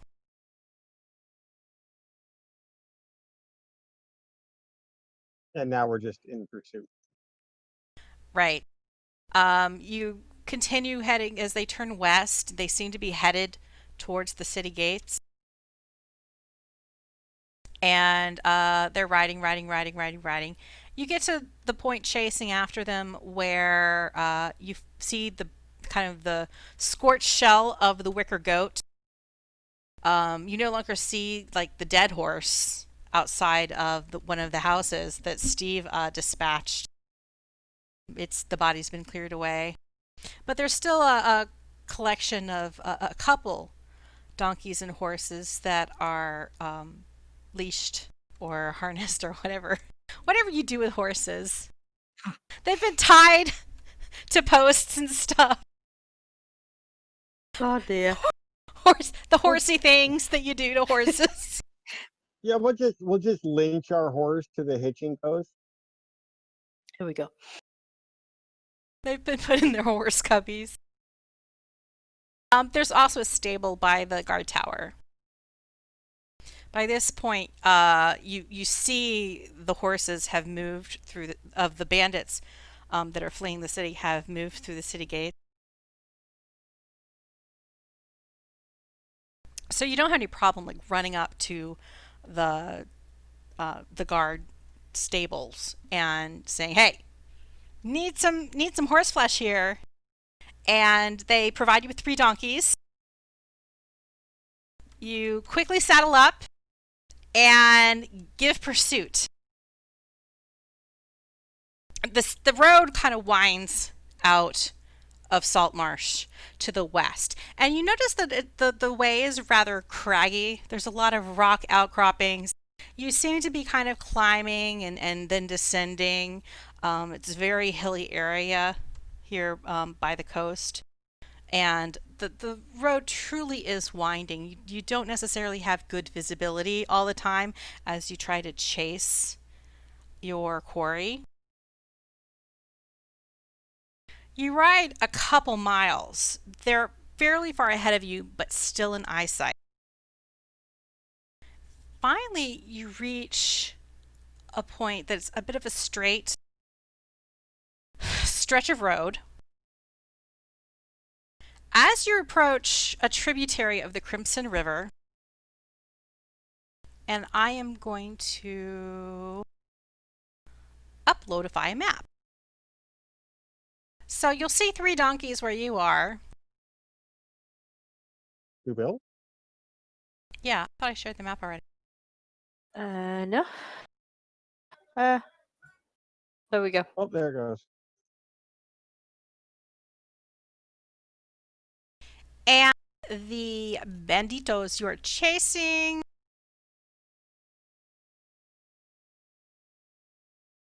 Already on the bridge.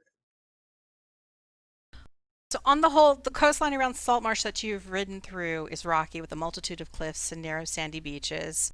The trail outside of town reflects the stone warrens underneath Kabara that drew the likes of the dwarven mining company to Saltmarsh.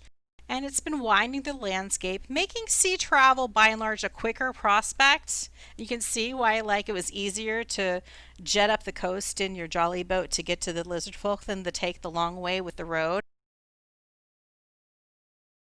And this would be the time that everybody should roll some initiative.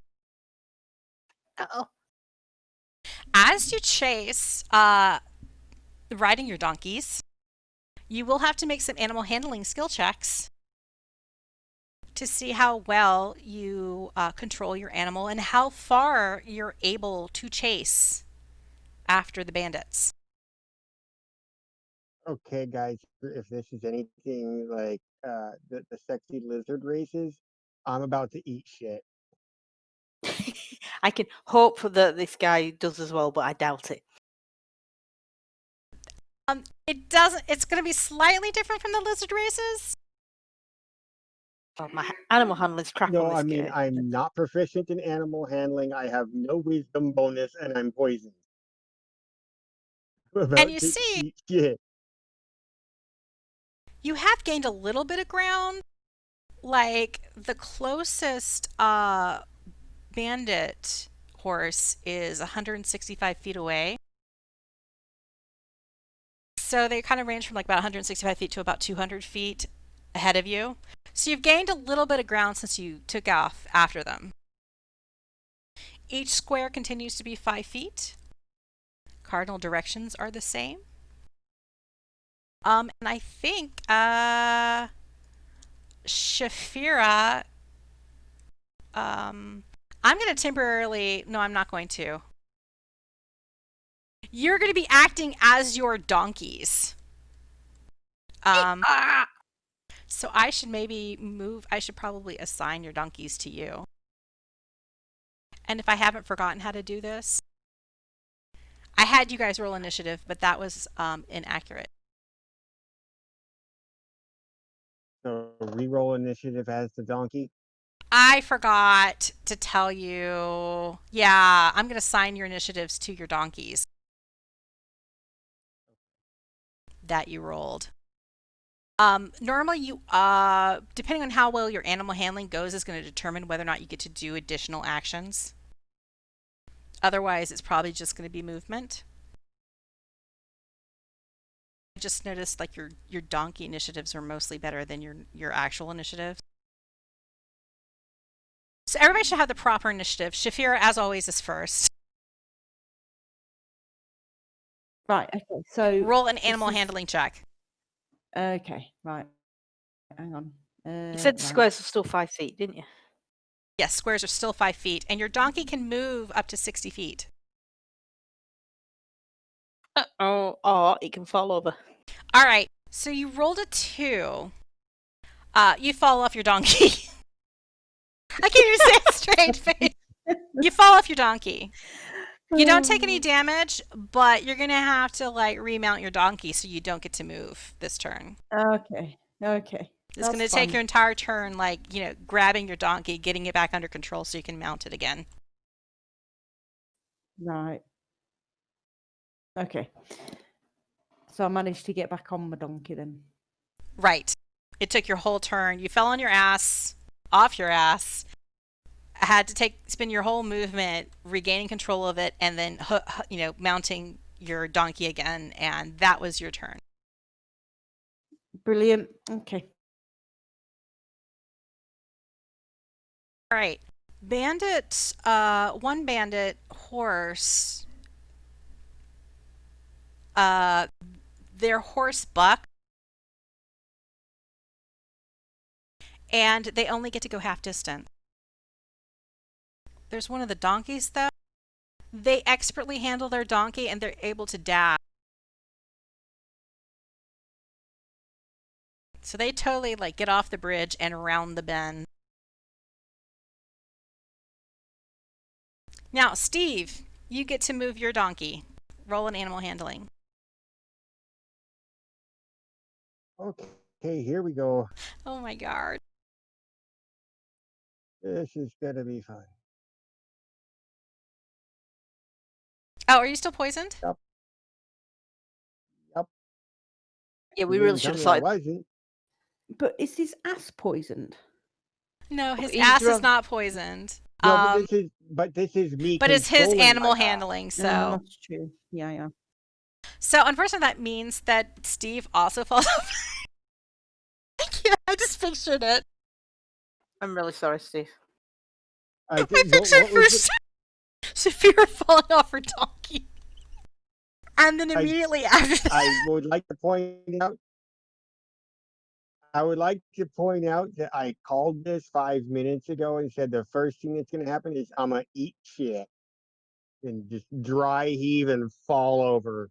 No Barrel sooner roll. than Shaefira manages to get back on her donkey, Stiiv plops off his donkey and he spends his entire turn remounting.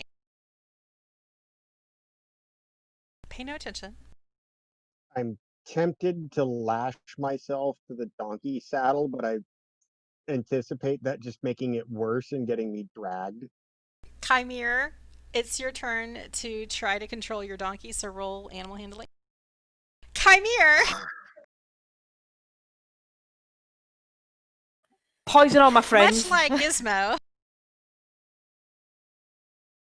Channeling. manages to expertly control his mount and dashes. So you can move 120 feet on your donkey.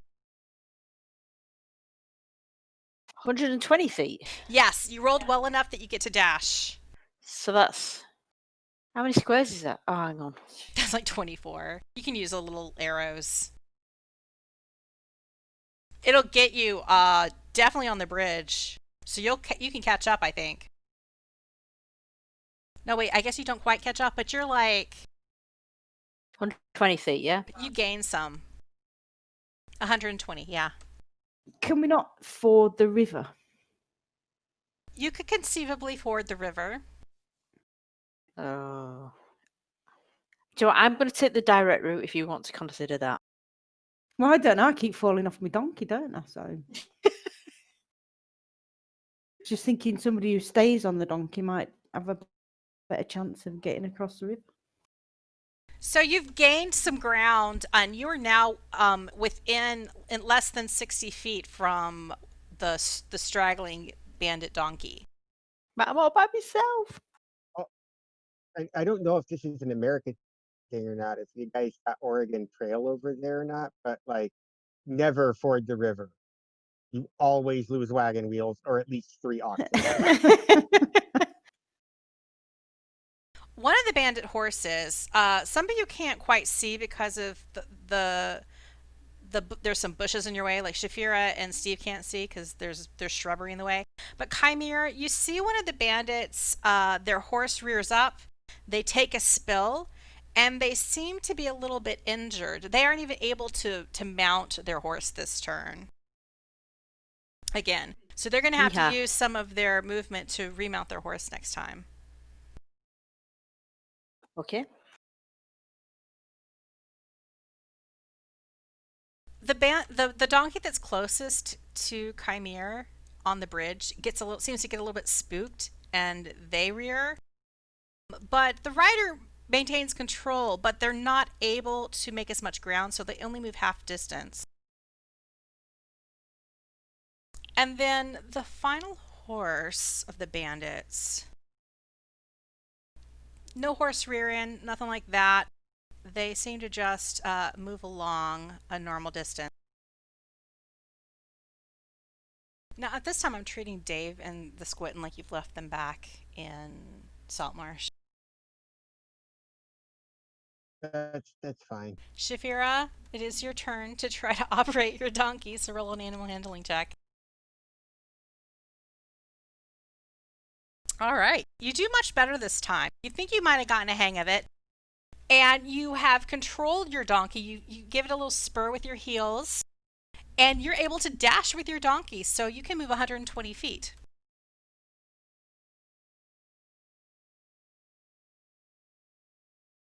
Okay. Right, that's it. All right.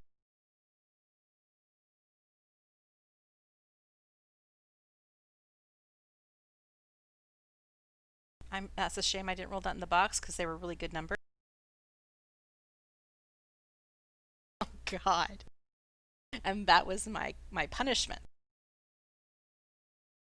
So both of these bandits, their animals buck, and they get knocked off.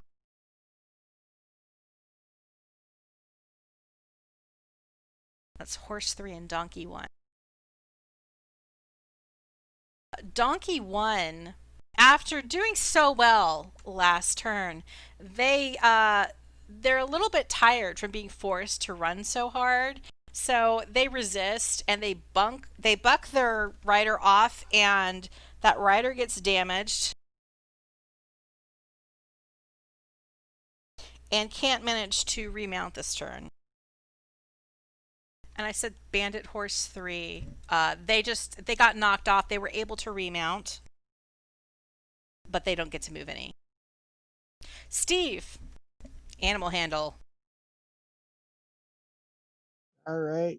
Let's handle that ass. Well, that's all right. All right.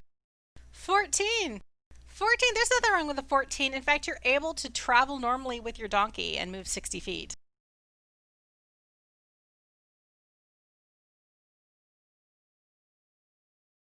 Making obscure gurgling and hurting noises the entire time with all the bouncing and jostling. Kymir, roll for your donkey. Yeah. All right. Also, nothing wrong with an 18. In fact, an 18 is good enough to dash. So you get to move So 120 again. feet. Mm-hmm. Do you catch up? Hang on, that's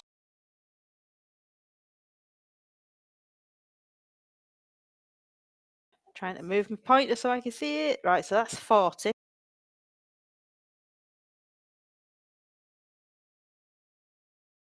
Hang on.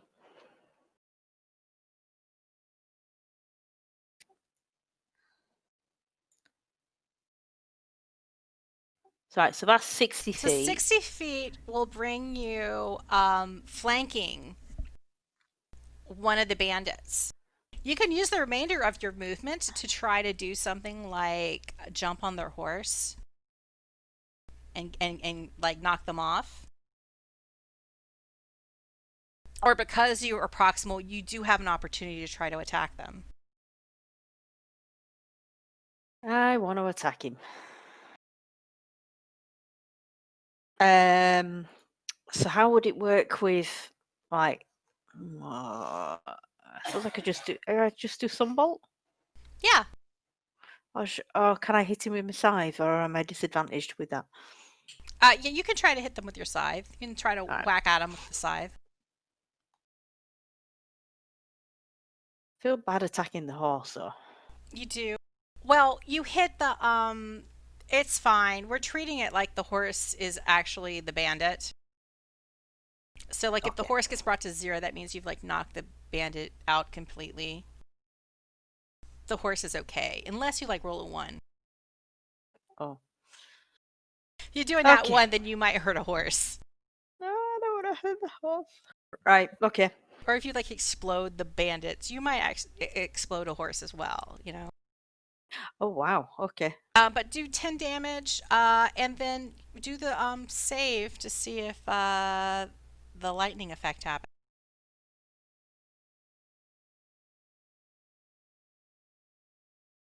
Right. So that's him failing the save, yeah. Mm-hmm.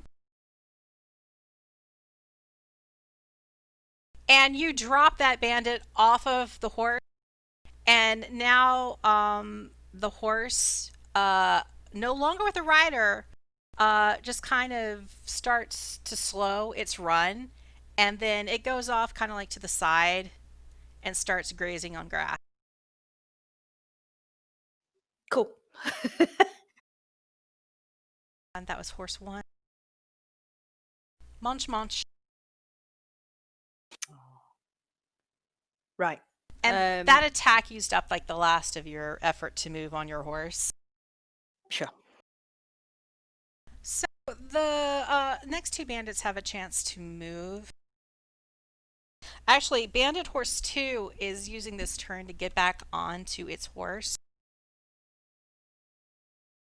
And it uses half of its movement to remount the horse, so it only gets to move 30 feet. And then Donkey 2. Donkey 2 bucks a little, but the rider controls it. But they only get to move half distance. So they also get to move 30 feet. Bandit Horse, Manchen. And then top of the round, Shaefira, roll for your donkey.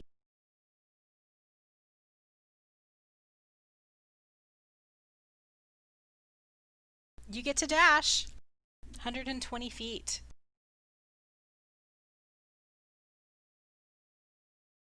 That's 40. 45. Mm-hmm.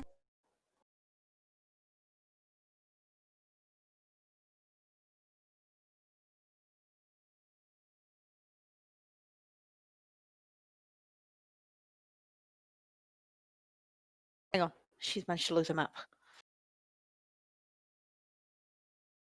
I can share again, or if you click on your character sheet on your avatar on the right top, it'll open it up again. Oh, maybe it won't because your face isn't on here. Okay. Did that work?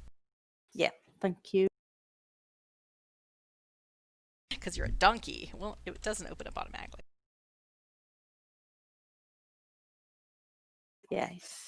No, I did that. The cross confuses you when you're playing with the pointers. I thought, oh, that'll get rid of it, and then it closes the map. So.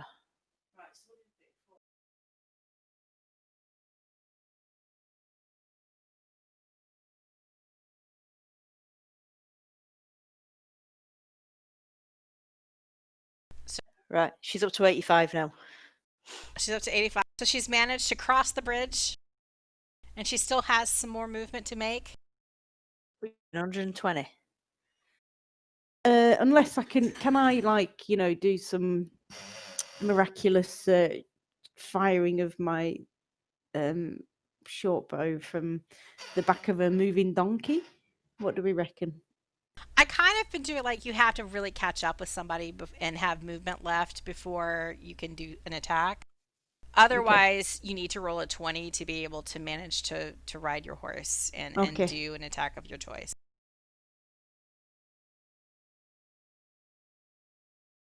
So I'm reckoning 115 would take you to behind Bandit Donkey 2.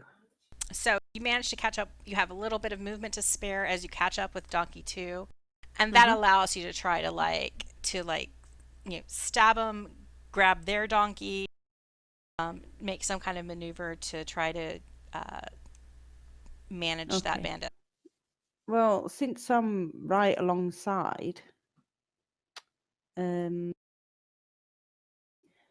the dagger thing. Mm-hmm. You're gonna stiletto him. Yeah. All right. You pull up even with the donkey rider, and you jab your obsidian stiletto at him. Yeah. On it. So you hit with a 24. I'm assuming I can't do sneak damage. Uh, No one no, but adjacent. you do manage to knock that bandit out. Cool. Oh, should I roll the? Is he knocked out or? Oh, actually, I think was it the wrong? I got. Oh, you did it to your donkey. Let me give your donkey's Oh, hit did I points do it back. to my donkey? I I'm was like, why are sorry. they Oh, unconscious? It's because your poor donkey. there's too many donkeys. I'm about to say I need to change it to your. I thought having you guys be donkeys would be cute, but let's change it to your happy smiley faces. And we're still treat your movement differently. So Shaefira, your donkey's gonna become you. Baba donkey. And Stiiv, you will become your donkey. And then Kymir, where is Kymir? There's Kymir on the bridge.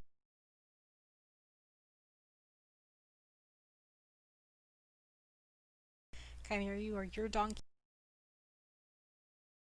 And yeah, 10 damage on Band Donkey 2, which also knocks that poor donkey. Well, not to knock the donkey, but knocks the bandit on it unconscious.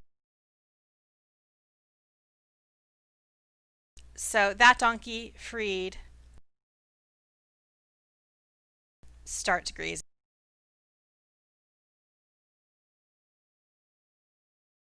These are some loyal donkeys. Yeah, they aren't. They are Loyal to their stomachs. apparently they're stolen donkeys. Maybe that's why the bandits were still in town. These bandits had to get some donkeys to ride out of town. On-site procurement.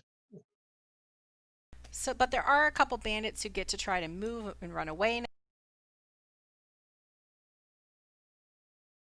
But both of them do terrible.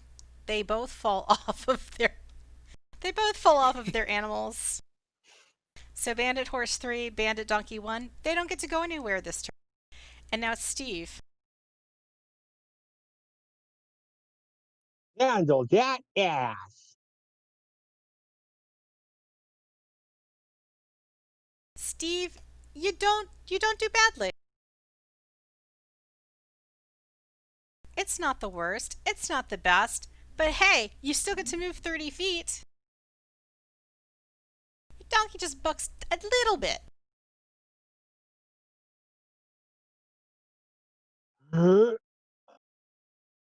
You draw even with the river, and you see that there's a place where, yeah, it looks like it's kind of rapids, but there's a path of rocks leading across to the other side.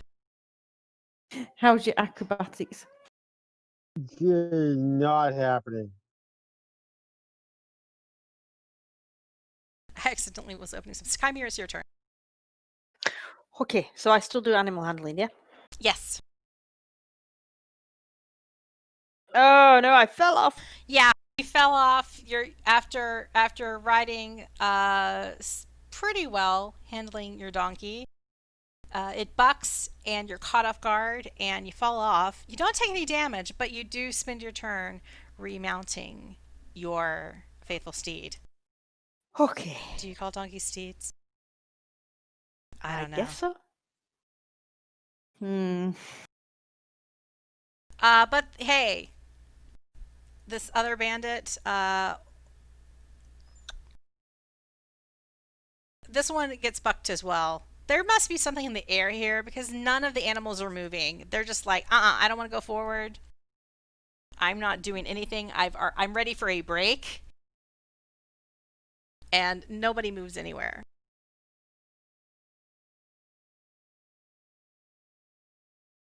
Shaefira, you get to move. Roll that animal handling. 15, you handle very well. You're able to move normally, so 60 feet. Well, I'll move up to. You catch up with Bandit Horse too. Yeah, and have a stab at him again. All right. And you hit with a 23. And that bandit gets knocked out. Blimey. Do we want to kill them all, or do we want to save one to try and find out where they're going? We could do that. That might be an more idea. grazing. This horse starts to chew on the bush. Awkward. You still have some movement, Shaefira. Oh, right, yeah. Okay.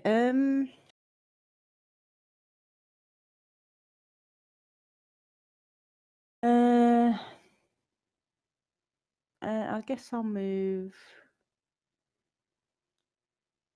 I think you still have like 25 feet left. No, wait, more than that. Because you move like 15 feet to catch up. 15. Yeah. So 45 feet you can move. You can't attack the other horse, but you can certainly like try to get just ahead of them.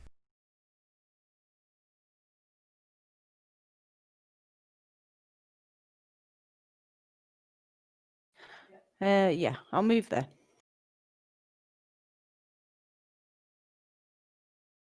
Between the remaining bandit horses. The horse bucks a little bit, but the rider keeps them under control. And they manage to come just behind you, Shaefira. You don't get to do any attacks of opportunity, but if they try to move past you, like while you guys are still in this position, one or both of you might be able to attack each other. Okay. And then donkey up front.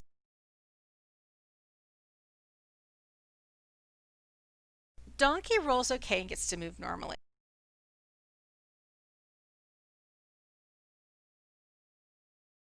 And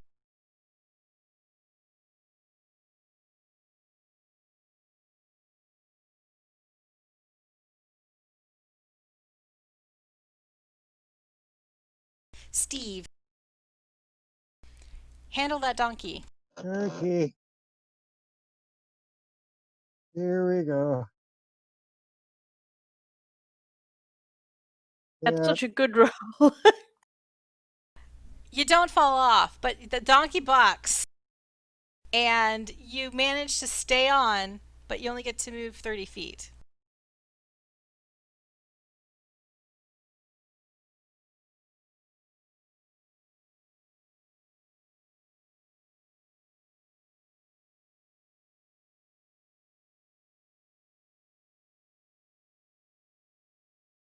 I'm guessing what you're thinking.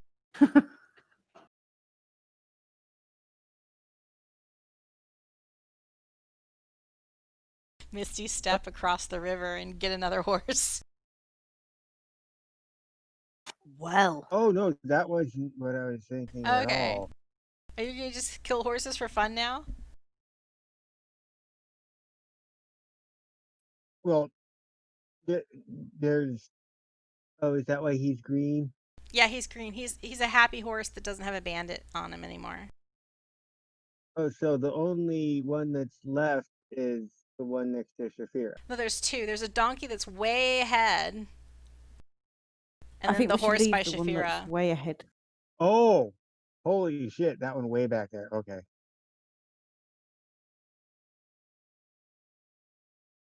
I'm trying to Oh, I'm trying to get you guys off this map before we wrap. Huh.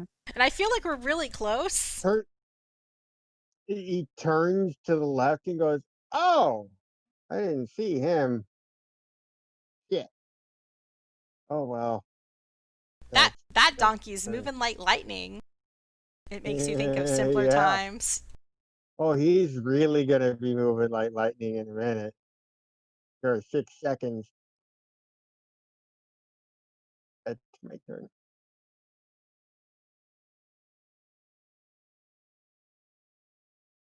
So Because that was you. I'm assuming my whole action was doing the animal handling check Yeah, towards the donkey. yeah. Okay, then yeah, that's my turn.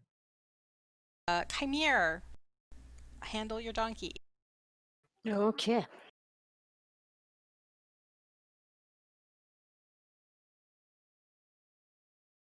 All right, you can move. I think it bucks. It bucks a little bit. You can move 30 feet.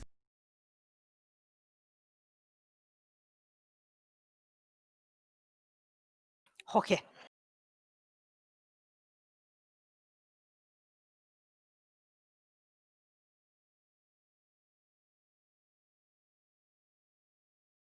Top of the order, Shaefira, you get to do stuff. So the that bandit horse is in range. You can attack him. Yeah. Uh, Can you try not to kill him though? what? We need one of them alive. That one that's running away on the other donkey. We could move Okay. that one, follow that one, couldn't we? Okay. Drilling the No, one on the donkey. don't. Yeah, What? keep the one next to Shaefira alive. Don't Oh worry dear. about Donkey One. How many hit points is Could I just Well, you could dab do my subdual dagger damage. in a little bit? You can at any point, as long as well, okay. The problem is because you did stab with obsidian stiletto. If they don't make a save, then they're going to have that damage over time thing. But otherwise, you would normally just be able to knock somebody out with a weapon if you're trying to just knock them unconscious. Well, everyone makes the save anyway, and because they never get nailed with the damage over time, so we're good, right? Just to go ahead and roll the save on them, and if they do save, then we'll treat them as unconscious. Wait, let me see. 11 damage. Okay. Okay, so they failed. Oh. So roll that additional, and they'll Obviously, have when the damage over time. But like someone could potentially spare the dying on them so they don't die. So you do enough damage that they're unconscious now. That bandit falls That works. unconscious. All right. The horse, happy to not be ridden anymore, becomes a happy horse and starts munching on the grass.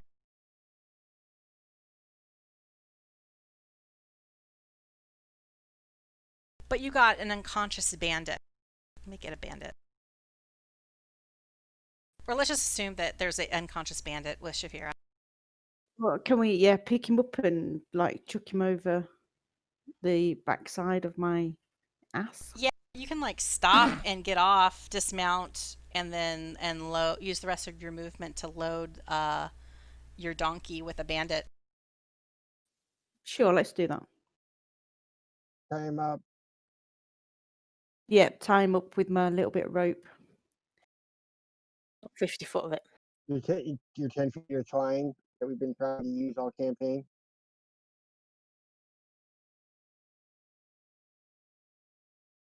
Or do we still have that?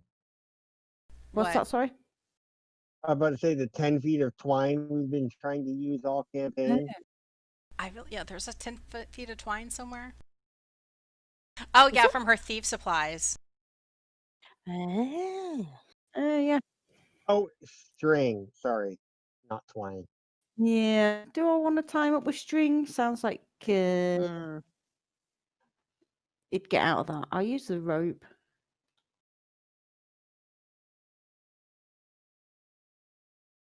So this last donkey rolls a natural 20. Fuck. So they run out of sight, and on their way, as they ride out of sight around the bend, they turn around and they make a little pot shot at Shaefira.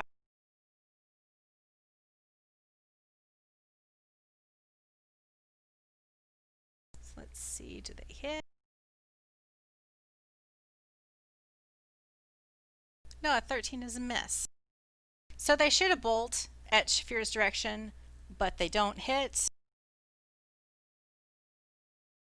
You see a confused look.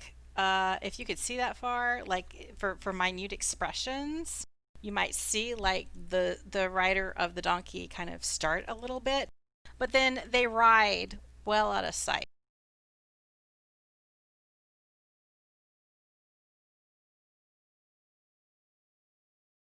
And you are left riding the road trying to catch up. Why would they be surprised that they'd miss Shaefira when they were on a moving when they're on a moving donkey? Because of She's Chaz. tiny. Alright. Steve's fault. My fault.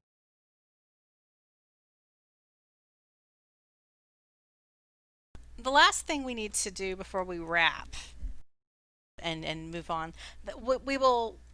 I will assume that you're trying to catch up with this lone person. When we start up next session, you might be questioning somebody. Yes. Yes. Stiiv, how did you get on the other side of the river? I was just waiting for an open spot. Basically, slow and gentle 5-foot coaxings at a time take about 20 minutes to finally plop my way over there. Did you cross by the bridge or did you cross by the Yes, river? long way around. No, Okay, long way do around. one animal handling Long, to slow, gentle, and represent safe. your crossing on the bridge. 20 minutes of animal handling in one die roll. Don't fuck it up. 40 God, minutes. mother, damn it. Fuck it. He just gets off the donkey and So walks.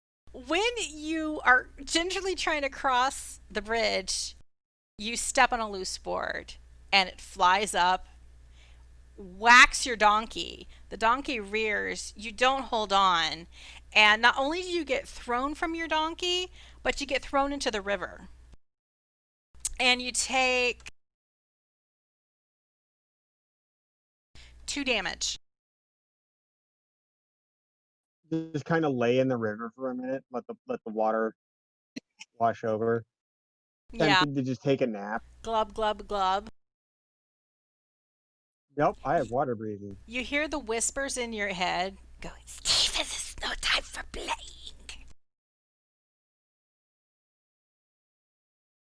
No time for Yeah. playing. Hey, boss, can you do something about this poison? It really. Feel your pain. The screams get really loud in your head, and you feel the You water could have start just to said fill your no. lungs. You feel there's tentacles coming up through your throat, crawling out of your mouth, and you start to cough up an octopus. And it's like a gnarly octopus. It has multiple eyeballs, more than any octopus you have previously seen. But once the octopus swims away, you feel less poisoned. Hey, cool. You're just like super Well, wet. sucker stuck to my tooth. Blah. And your mouth tastes really briny now. Yeah, that's normal. And that is where we'll leave it Whoop. for next time. That's fun. You've all No done big very deal. well. Well, none of us. Well, I Nearly tried to killed poison that. it. Yeah. Stiiv. Yeah, some Almost of killed. us have done well. I know. I feel like, am I being fair? I don't know if I'm being fair. I mean, having Kymir poison a lot of people. I'm just glad we figured out it was Using some me. deductive reasoning to try to figure out what's going on. I feel a little bit bad about that, especially because I forgot to give you hints previously, like last couple of sessions. Yeah, but I feel like we should have picked it up with the rum. We didn't explore that enough. We just let it slide. This is true. Well, This is you true. got onto it pretty quick with the being cursed. Well, I would say that Bonnie hit me in the face with it today. I had no excuse to not think that it was me. So. And poor Stiiv trying to handle donkeys while poisoned. Honestly, it didn't really matter. Were you looking at the numbers I was dropping? There were some good numbers though that got dropped. Like Yeah, like 12. there were some dash numbers that would have allowed you to either move normally or to dash were dropped. So you would be far ahead of where you are. Yeah, I mean, I don't think you got to move normally on that donkey at majority of them were all. like. The majority of them though were like this last one. You rolled a 3 and a 1. Like, oh, heat magnet. Aww. Well, thank you, everyone. Yes, thank you. Have a good remainder of your weekend. See you later. Bye, Stiiv. Bye. Bye. See you all later.